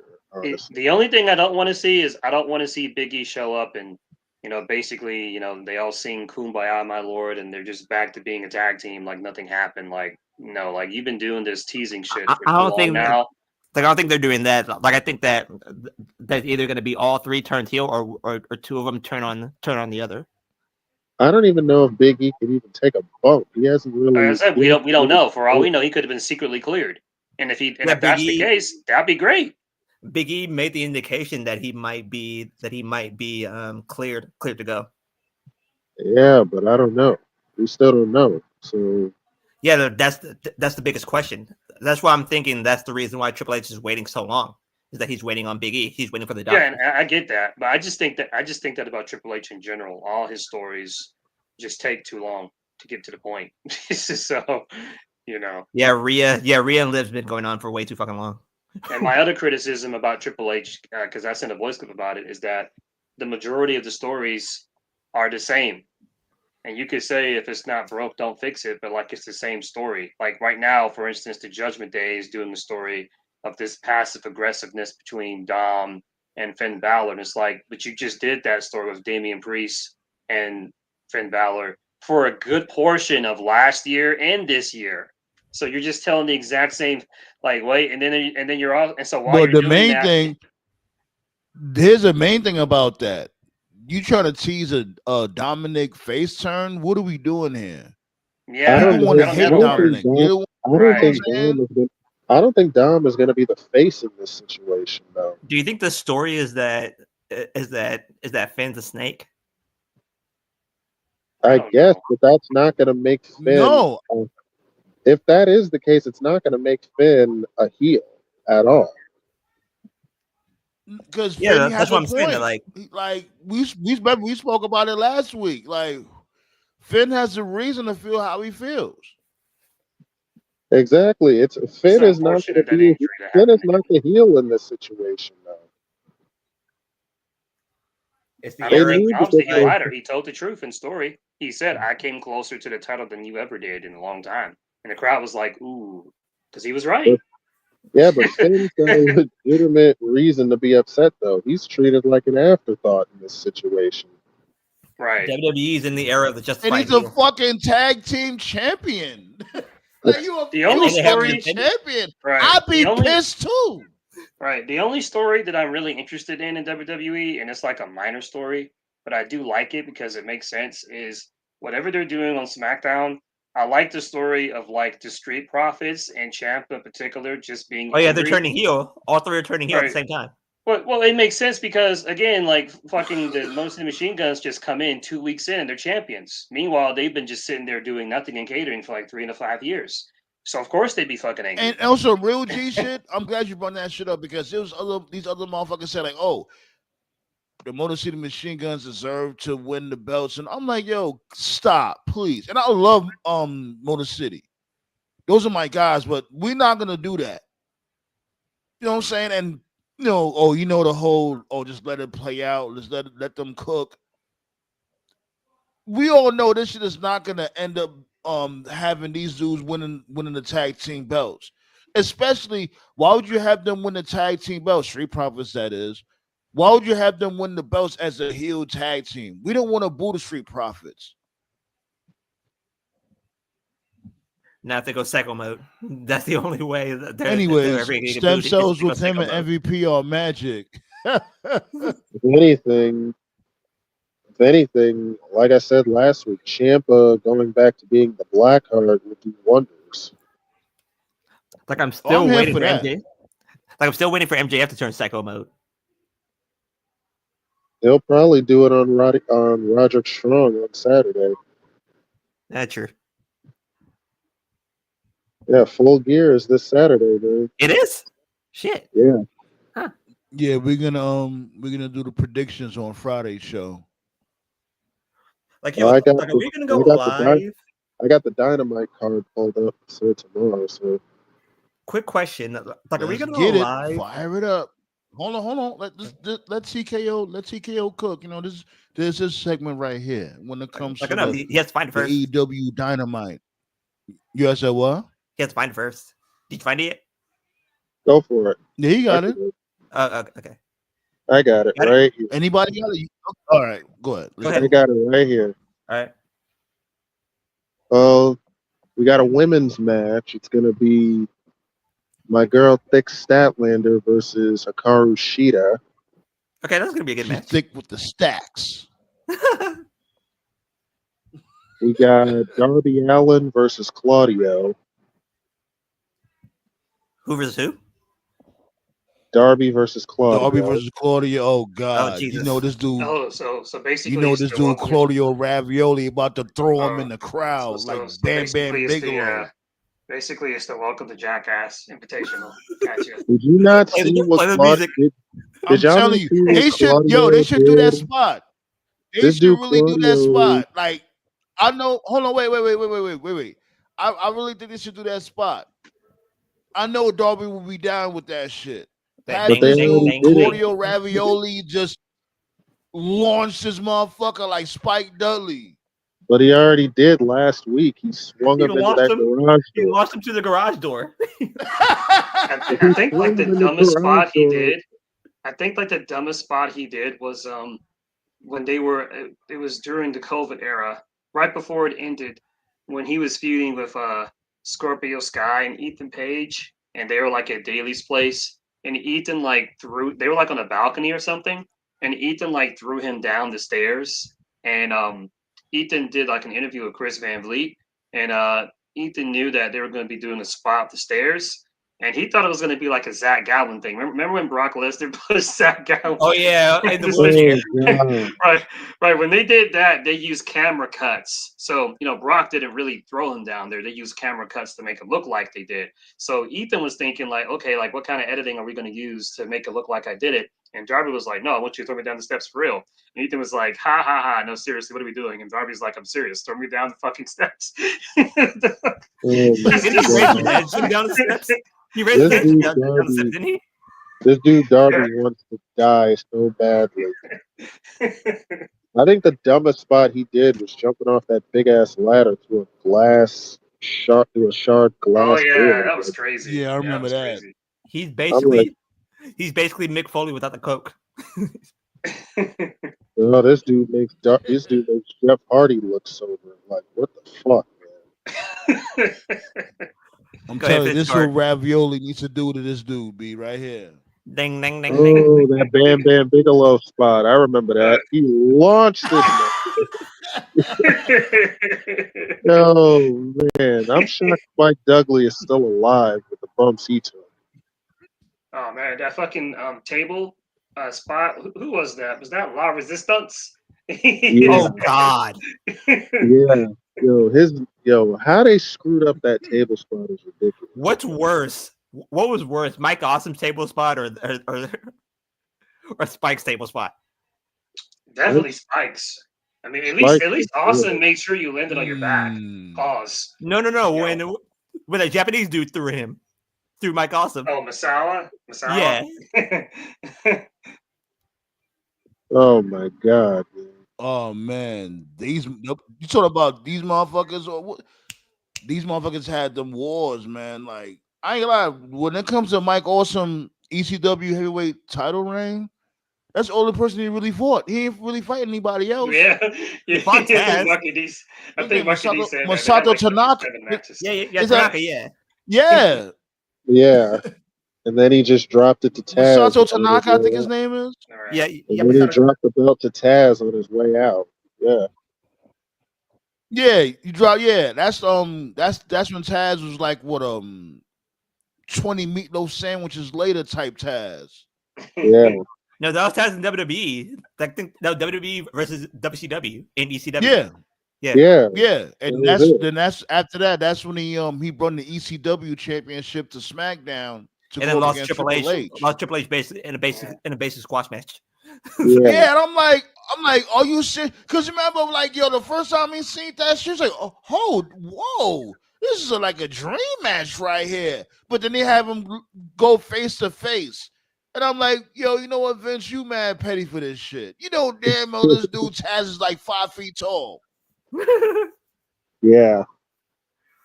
The Taz mystique ended when RVD told him to pick a hand.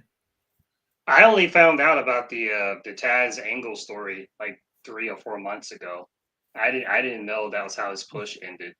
That's unfortunate. But hold on though, let TKO get back to the card for tomorrow. Right. Go ahead, TKO.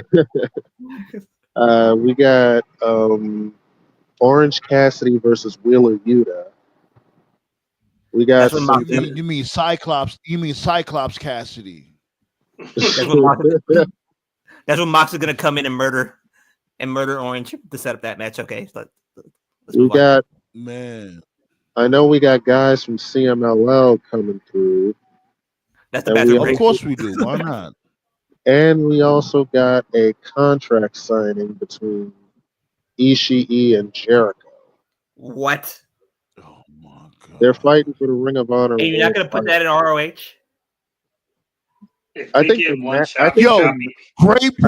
Great point, Black Star. Put that on Ring of Honor. They could easily put that right. There's a contract signing. They could have put that on Ring of Honor. I think the match. What the fuck, man? Get this motherfucker off of my fucking TV, please. If we get one choppy, that's all I really ask. This dude is a Ring of Honor champion. This dude's a Ring of Honor champion, and he's not even on Ring of Honor. What sense does this fucking make? When's the last time you been on Ring of Honor? And it raises this very important question. It raises this very important seriously, question. This is not a rhetorical question. When's the last time you been on Ring of Honor? Never. I'm telling you, I don't think he has. Never. I don't what think the he has. fuck are we doing here? But why is this dude on? Hi guys, book back belly looking ass. but it raises this very important question. And I and you gotta know be what- honest. To me, the Nueve doesn't sound as good as the Ocho. So when it happened the first time, I actually like the Ocho. It has a nice ring to it. The Nueve doesn't. This It doesn't motherfucker's have- doing a fucking a Ring It's of Honor true. contract signing on Dynamite. and What it raises this very important question. And you know what question I'm about to ask? You're doing an ROH contract signing, right? Yeah. And where's Athena? Athena is not. Is not. You know what? You already know the. You know what's the thing about that shit? You know what's the thing about the whole Athena debacle? Like, can she at least have a match on Dynamite? That's what I'm Like I saying. said, You had at this dude this Jericho point, bro. practically spending the night at Dynamite. He never At leaves. this point, bro, it's got to be a contract thing. Like, there's no other logical explanation. I'm assuming Fuck that a contract Jericho thing. has it. I would say I'm rip assuming my. Jericho has it written in his contract that he must be like in a storyline at all times, or he must be featured on a weekly basis. If And I'm I- assuming that He got to Athena, be a champion. Right. No matter what Athena- belt he has, give him a belt. Just give it to him. because if If you I'm notice, Athena- he's never like in a cool off period. He's always in some story with someone, you know. Because Yeah, sometimes I in was wrestling, gonna ask. Did Jericho ever take a night off? no, he's always in something. No. So that's the only That's explanation I can think of. If he's Because not on the program or he's not in the match, he's commentating. He That's don't even commentate. Does he commentate on Ring of Honor at least? No, he doesn't. I wouldn't know. I never. Oh my fuck! I actually didn't mind him on commentary, like at the beginning when Rampage first started. He was doing commentary like with Shivani. Yeah, he was thought good. That was, He was yeah, good. I thought he was like honestly. right. I thought at the time he was like, okay, he's like starting to transition into commentary, like he's going to slow down, and that's what he was doing for a little bit there. And then the Jericho Appreciation Society happened, and then it was like, okay, I guess he's back to being a wrestler. I think he re-signed at some. Didn't he re-sign at one point? Yeah, he I'm did. pretty sure he did. Yeah, he That's did. probably what happened. I bet he. Yeah. My dude signed a 10-year contract. If I'm Athena, I'll say put me on Dynamite, or I'm on the next thing. Or I'm on the next thing flying back to Orlando, Florida. I doubt she's gonna go back to WWE now. Anyway, so. The only question I have about Athena is like I don't mind her having this long run as champion, like that's cool. But like who is she losing to? Is there someone they have in mind? Is it the Billy Probably Starks Billy kid? Starks. Yeah, probably Is it Billy her? Starks. Yeah, it's got to be her, right? The thing is, like, yo, she can at least have a match. She can at least have a match on Dynamite. Like this dude Jericho had plenty of matches on Dynamite. Is she allergic to Dynamite? You know who she is, bro? You know who she is? It just hit me. She's female Gunther. That's who she is. She's because when Gunther I'm here for it. She Right, deserves it. But it's like, yo, because like when Gunther had his NXT did Dynamite UK run, kill her family? Why she don't want to be on Dynamite? Like what the fuck? No, when the reason I compare it to Gunther is because when Gunther had his run as NXT UK champion, like that shit was primarily like it was on NXT UK. Right. And most people were not watching, and he would just show up every now and then, like at an occasional takeover, and then like finally after so many years, he like made the jump to NXT 2.0. He was there for a cup of tea. Now he's on the main roster. So let's hope that's what we're getting here. Let's hope that she loses at some point, and then finally she just shows up on Dynamite or whatever. So, it has to be a final battle. Yes, I'm gonna make a prediction and say, since Ring of Honor's last pay-per-view is in December, I'm guessing she's gonna drop the belt then. Yeah, it has to be no. Wait a minute. Isn't All In gonna be in Texas? So she's gonna be champion until Texas. Yeah, but that's next year. So yeah, exactly. Yeah, she's gonna be champion until Texas. I don't know if she's gonna be champion so bad. They might have a challenge for because if I'm booking, I think if I was booking, she's the one that's beating Mercedes because I think Athena. Yeah, title for title. That's what it should be. It should be title for title. Right. But for some, sometimes you just have a feeling about two wrestlers. For some reason, I think Athena and Mercedes will be a great program. I think they would balance love each to other see really that well. match between them, but is Mercedes going to hold those two belts from now to Texas? Yes. I don't know. Well, I'm basically telling you, that's what it's basically running up to. Not really. I would have, if anything, I would have Mercedes. I would move Mercedes up to the AEW title, if anything. But all in is in her home state, right? She's from Texas, right? Yeah, Athena's from Texas. Athena's from Dallas. Yeah. Yes. So yeah, have her keep the title until Dallas. And because they're in Texas, I'm sure Sammy Guevara will do everything he can to get a spot in the card. So. Well, Sammy Guevara has been doing fine since he's been back. I think it's because of Dustin, but yeah. Yeah, one too many fuck ups. I mean, well, not just that, not just too many fuck ups, but like, listen, like the dude's talented, but like they don't need him, you know, because there's so many other people on the roster that does the same thing he does, and they're not problematic as people. So I just think Sammy Guevara is just glad to have his career at this point. I think that's what he's thinking. Yeah, Mike Bailey showing up means that Sammy's fucked as well. Pretty much. Yeah. I just hate the narrative that people were trying to blame Mercedes, like Mercedes got in TK's ear and got him to take Sammy off television. I'm like, yeah, we're just gonna ignore the fact that this dude said he was gonna like sexually assault someone as a joke, or the fact that he got into physical altercations with Andrade. Not only that, and not only that, let's really be real. This dude, he wasn't doing much anyway. So it was nothing to take him off for Dynamite. He wasn't really into nothing important. Man, between Mercedes and Samantha Irvin, I don't know who gets more shit. Definitely Mercedes for sure. Yeah. And then Cody basically wants his brother to be in the WWE Hall of Fame. I mean, he deserves it. Dustin deserves it, honestly. Yeah. Oh, and we got one more. Oh, and they just made one more match. They just made one more match. It's an 8-man tag. Oh God!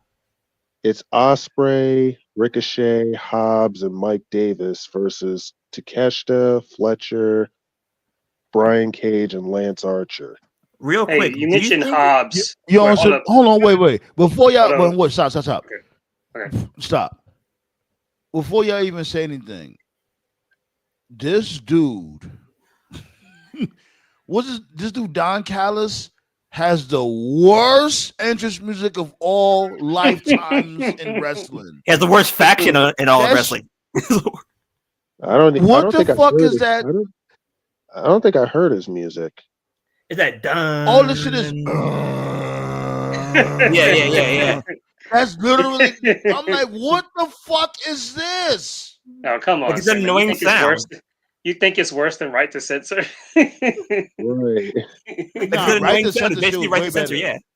No, it wasn't. No. Right to Censor shit was no, way better. Was not. You're bugging, bro. You're definitely fucking bugging. Don Callis shit sound like Yokozuna after Hamburger Helper in the toilet. Oh my God.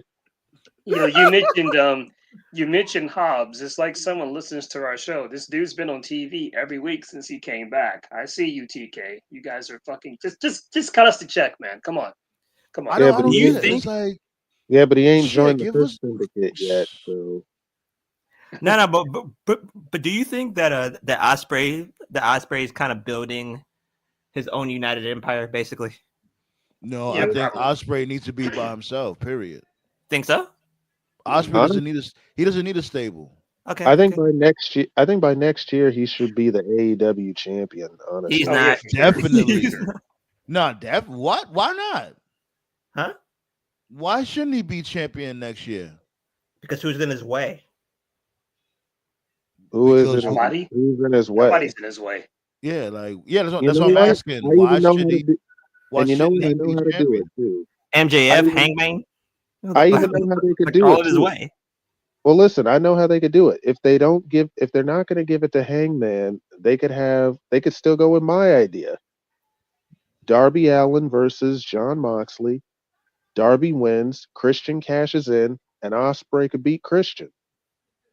And Christian always been the wild card. Like, what are they gonna do with that? You know, other than your idea, of course, CKO. Hey, I just want to say, I really if they like do that shit, I'm gonna clip this shit. Matter of fact, let me look at this fucking timestamp of this shit. It'll I'ma be get you great heat. because bro. I swear to It'll be God, great heat.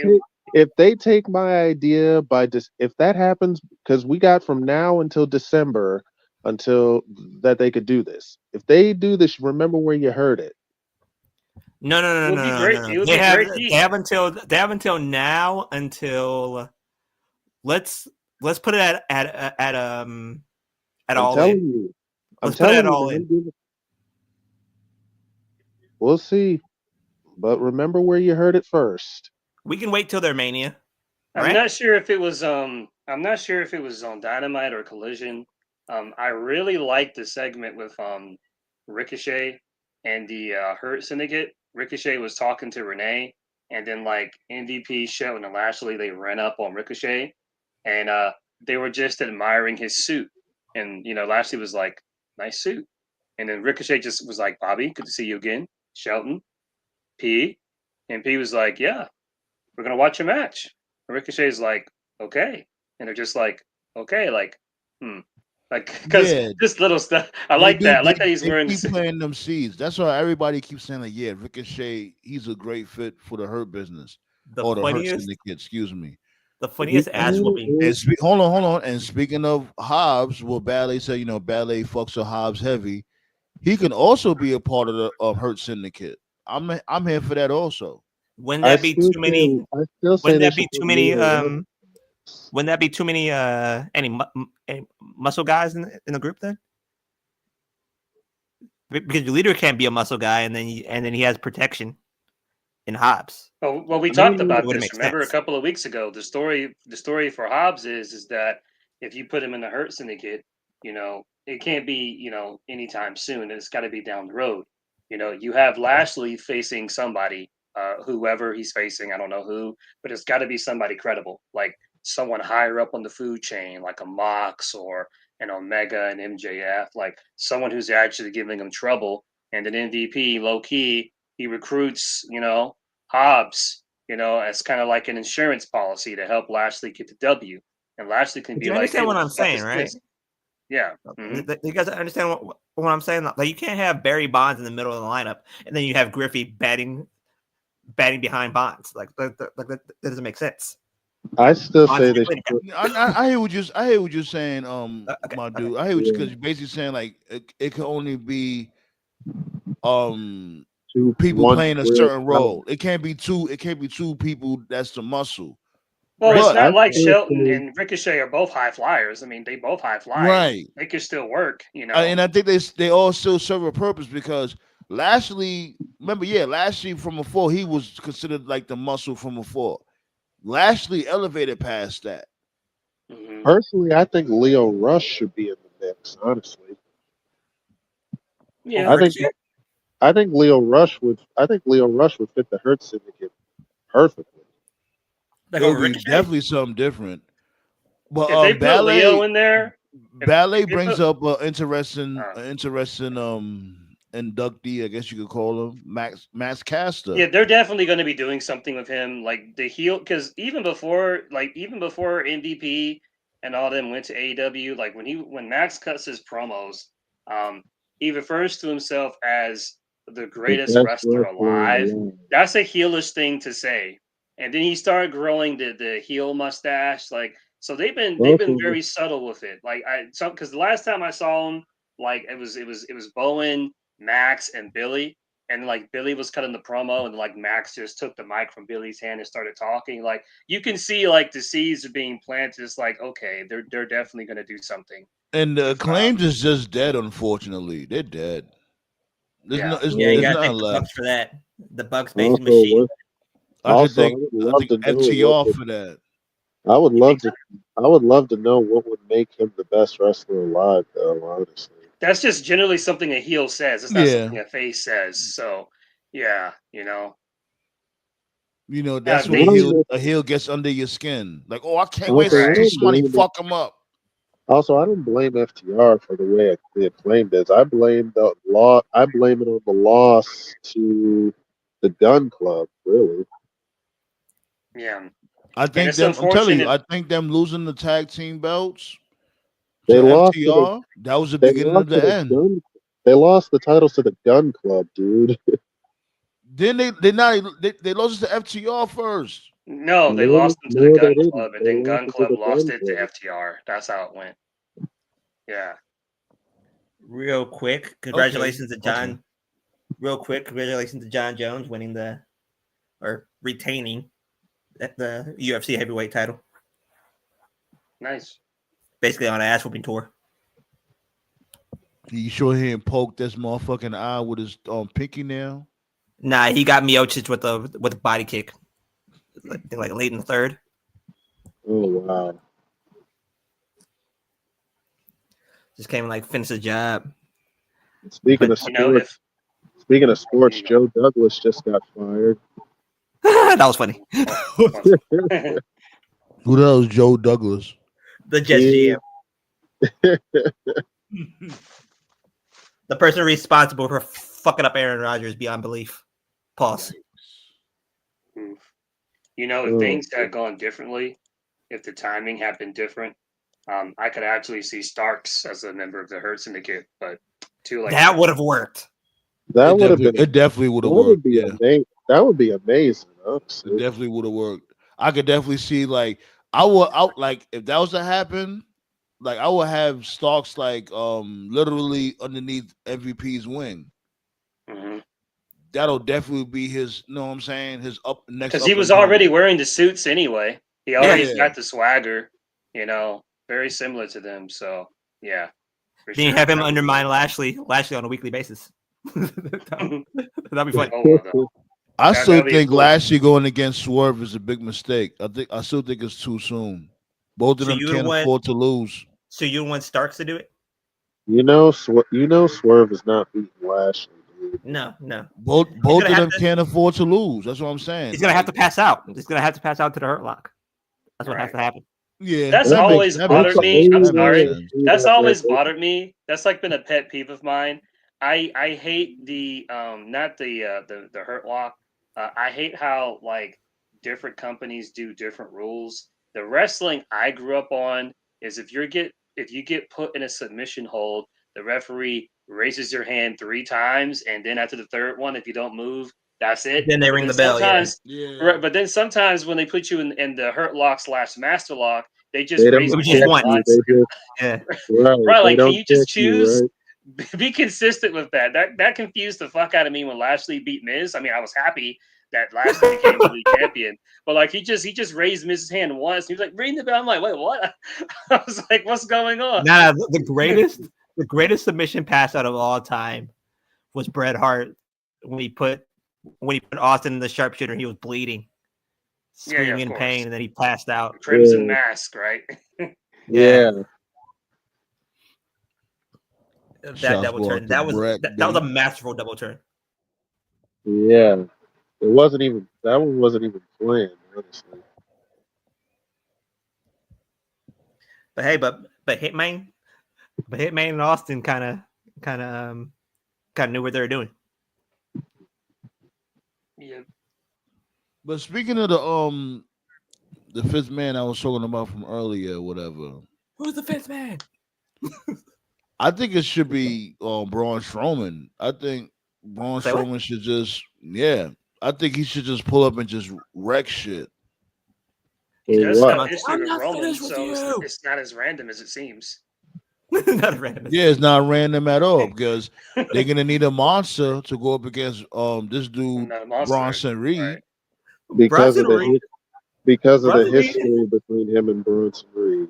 Bronson Reed is literally eliminating motherfuckers. The only problem is that's not the big name that people are expecting. But yeah, that's fine. I have no issue with it. Would make sense. And think of, I'll do it like this, right? I would just take this dude, both of them, out the whole equation when it comes to war games. Find a way for this dude, Braun Strowman, to pull up on Bronson Reed. Like, I don't know, have him come out. Because they be locked in those chambers or whatever, and then they come out one by one into the double rings. When this dude Bronson Reed comes out of the fucking tank or the chamber or whatever, that's when you have this dude Braun Strowman just run up on them and just fuck them up, and have them just what I mean. That's what I would do. Finished with you. Yeah, exactly. With you. Because who cares? Like they have nothing to do with the whole OG bloodline storyline. Just get them out the equation. Have them backstage tearing shit up. Personally, I think it should have stayed 4-on-4. To be honest, that's just me. Dinosaur Reed. I'm The only proud of problem I my have- dude. I'm definitely proud of my dude, man. Because I remember motherfuckers just talking hella shit about Dinosaur Reed, like but he got that tsunami over like crazy. And you know what's the funny thing? This is like the first time in a long time when a finisher or a special move is like getting over, and it's like it's an old school move. Like this shit is so simple. He's It's not just flipping around and all to the hoop de doo da karate master type shit. He's just jumping off the top rope. Whole lot. I keep on saying this. He's heel of the year. Unless somebody proves me otherwise. I'm also glad they got Wade Barrett calling it tsunami. It's basically awesome. between him, Gunther, and Mac and Savage for heel of the year. Those are your three candidates. The only issue I have, because I mentioned this a couple of weeks ago, like I get it if you want to make War Games a Survivor Series thing, but it makes sense. There's still a place for classic elimination matches, and I don't like how Triple H has just given up on that. But what do you think the elimination match should be, though?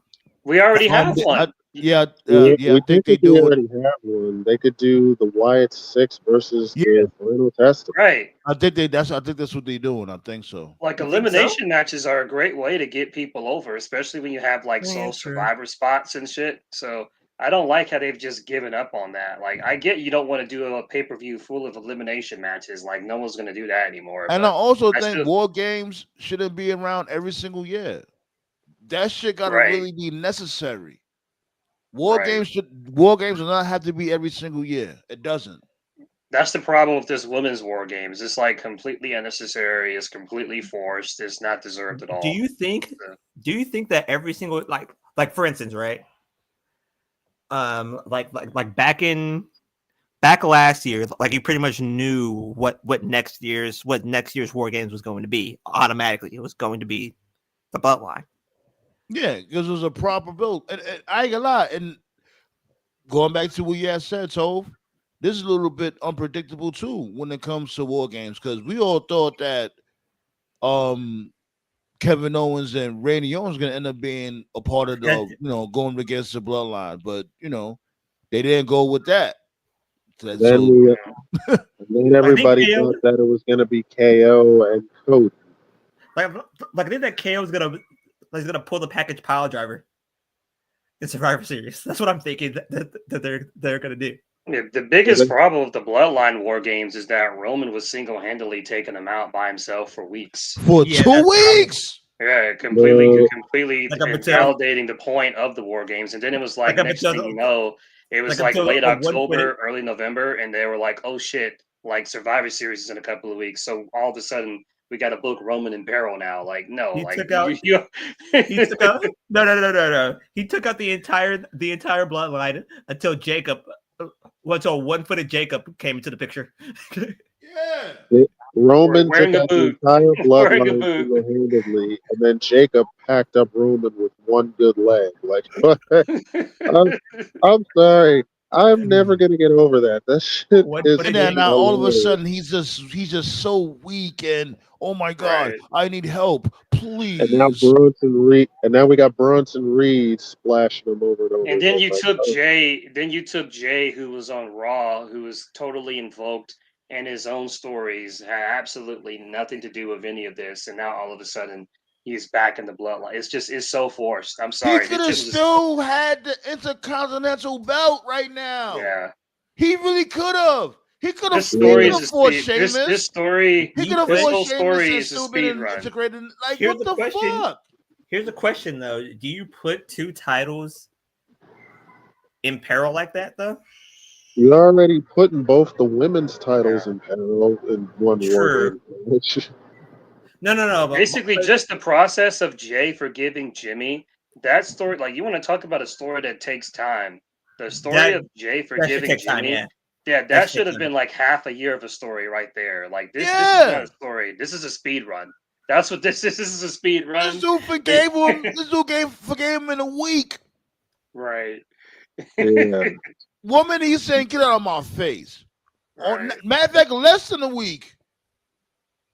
On Mhm. Monday he said, "Get out of my face." Friday, what's going on, Oos? What did I miss? Right. You go Right. to these motherfuckers' Twitter handles and all that shit. Like, yo, what did I This miss? Nothing. story has two, because I remember like at the Royal Rumble, when Sami Zayn finally hit Roman Reigns with the chair and he got that big pop. The narrative back then, people were talking about, oh my god, the Bloodline is like the best story ever told. And even though I didn't agree with that, I could understand why people would have thought that at that time. But now at this point, there's just too many holes in the story for me to take anyone that says that seriously. Like if you think the Bloodline is the best story ever told, I would agree with you. Like up to like maybe 2023. But now it's like, nah, bro, like too much It's been fuckery going has on for too happened. long. Yeah, because that's that WWE greed from before. You know what I'm saying? It's like, all right, for instance, build up some analogies.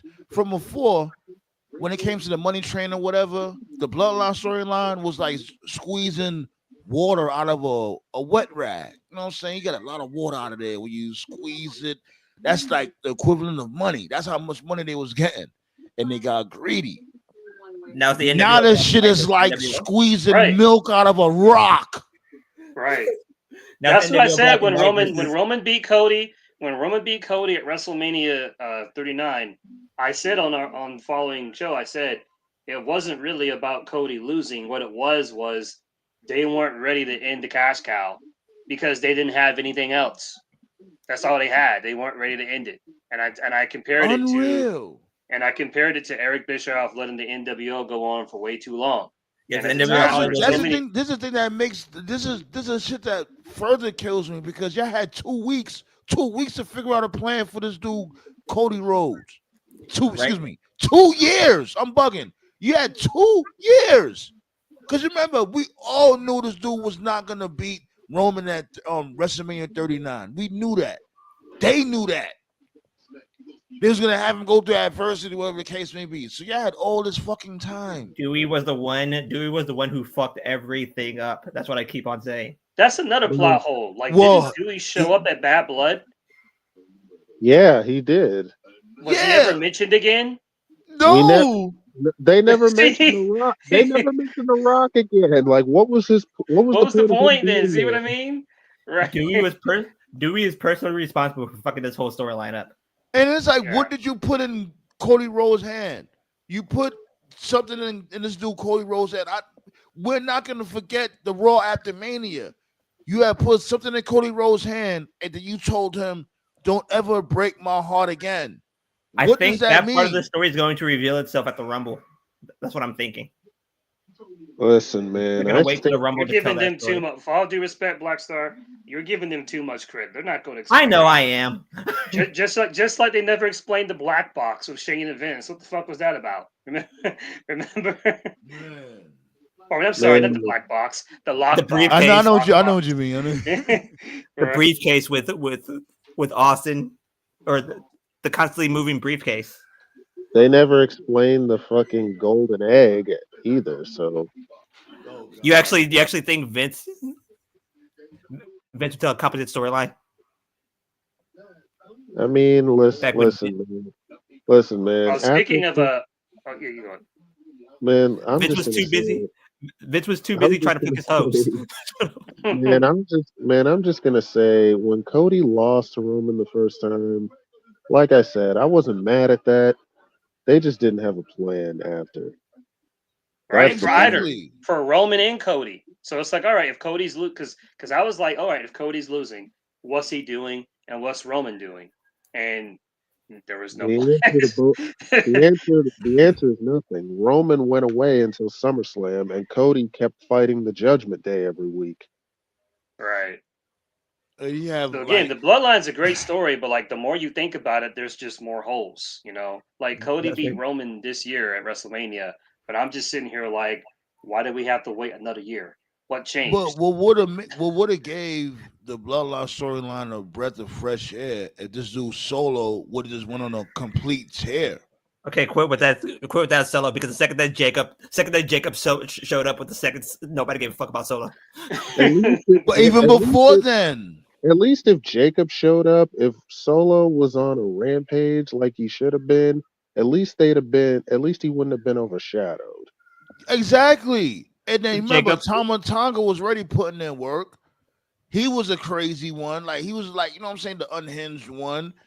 It's like they just dim these motherfuckers down. Why? I don't get it.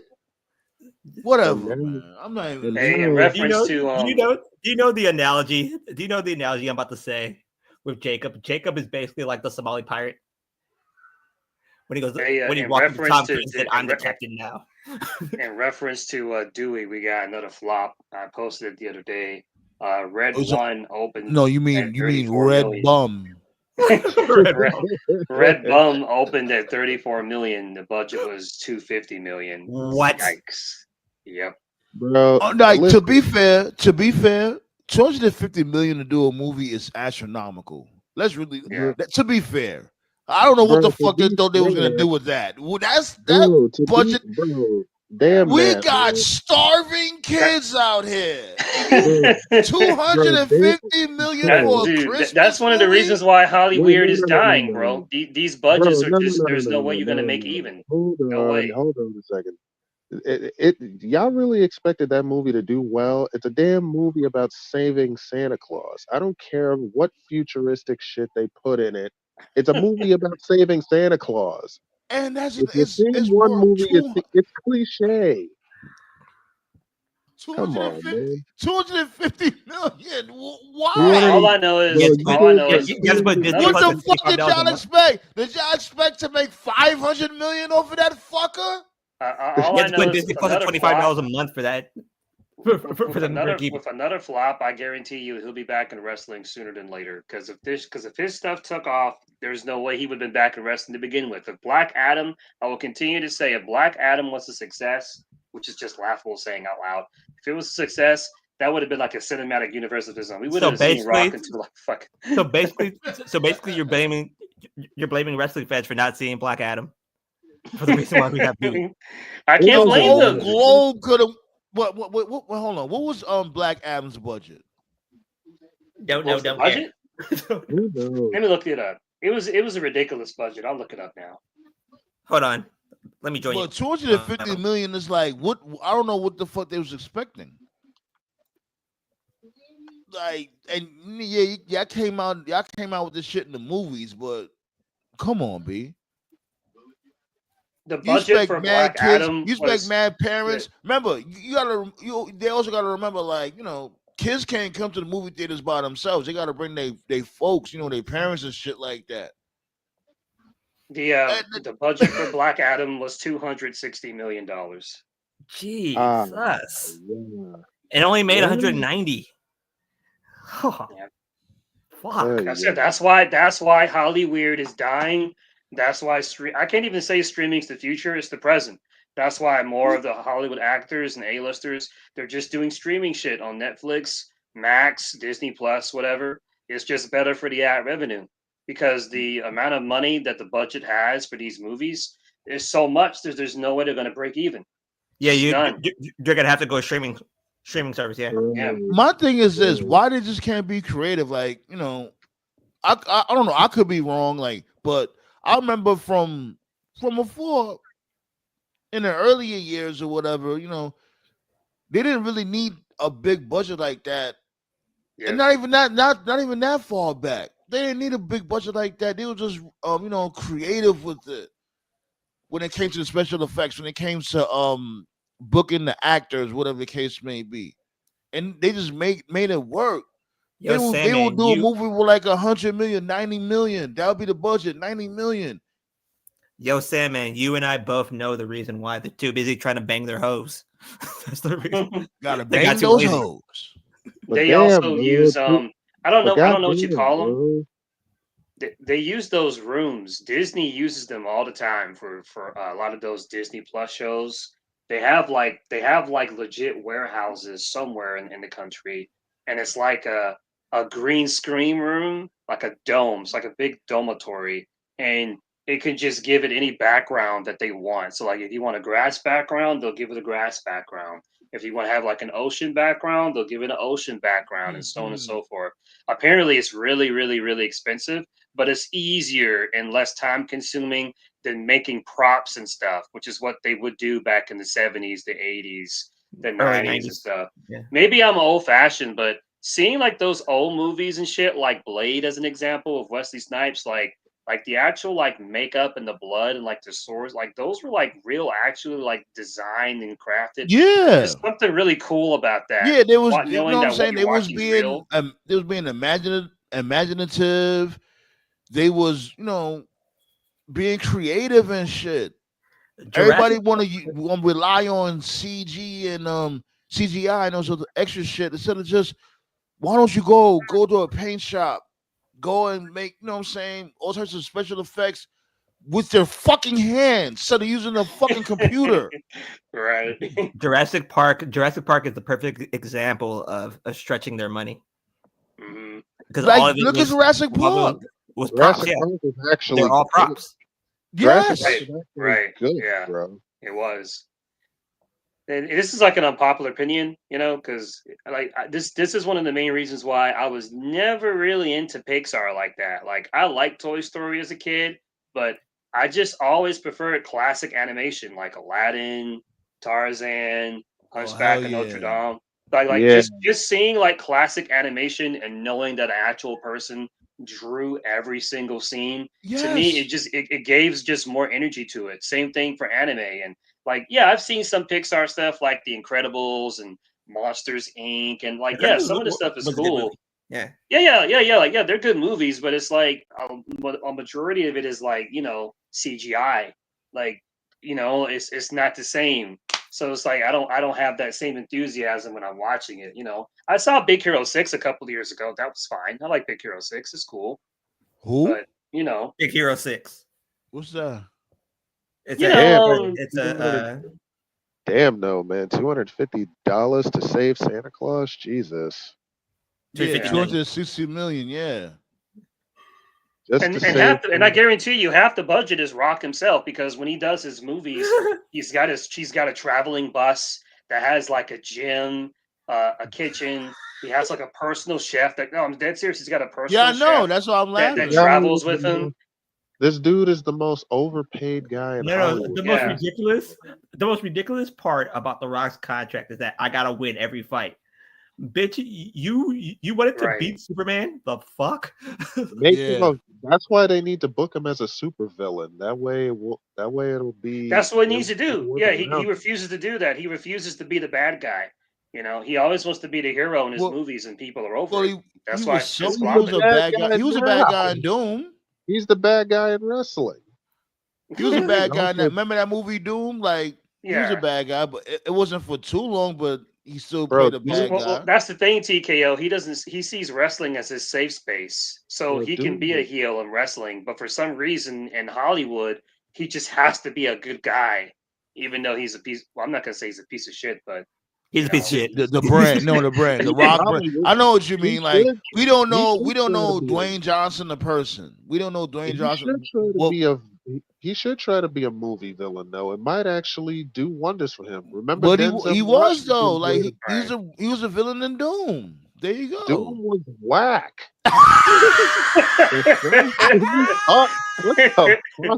It still happened though. It don't matter if it was whack or not. It still happened.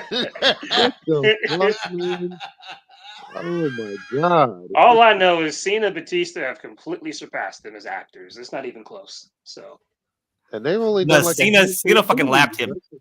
Batista is about to lap him.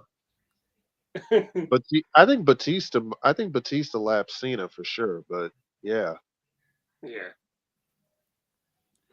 That's because Batista actually gave a damn about the craft, man. He actually tried to get better. Didn't he lose a lot of weight for his most recent role too? He did. Yeah, that movie with Cena and LeBron was pretty good. Was it Cena and LeBron? Was it? I'm trying to think. I don't Was know. it? You're gonna have to figure that out on your own Yeah. time. So I'm about to shut it down. Yeah. All right. You know what I'm saying? We're gonna pull up again on Friday. Of course, I'm gonna watch Dynamite, and we're gonna talk about that on Friday. And we're also gonna talk about the pay-per-view that's coming up Saturday. I ain't gonna be able to watch it. I'm gonna be at work, but y'all already know I'm gonna chop it up with you guys in the group chat about Full Gear and keep me posted about that. And none of us want to pay $50 for a fucking pay-per-view. Yep, man. They, you Did they ready? say when they definitely got to figure that out. Did Man, they say I when they're haven't moving the paid max for- yet? Next year? Man, or I whatever? haven't paid for a Yeah, pay-per-view. hopefully. But you gotta Man, I pay haven't paid for a $50. pay-per-view in years, man. So this doesn't apply to me. See that? Don't say. Why would you even say that? Like we trying to get this. We trying to get this bread from TK. You talking about? See, you fucking up already. Let's get up out of here. We should have been got a check from TK and Triple H like what 10 times already. Yeah, TK probably walked up to one of his guys and go like, TKO didn't pay for his fucking pay-per-views. Fuck him. Like, wait, what? I still, And let's get I up still out of want here, that B. I'll check. catch y'all on Friday, B. Alrighty. All right, I already know the vibes, B. Peace out, motherfucker.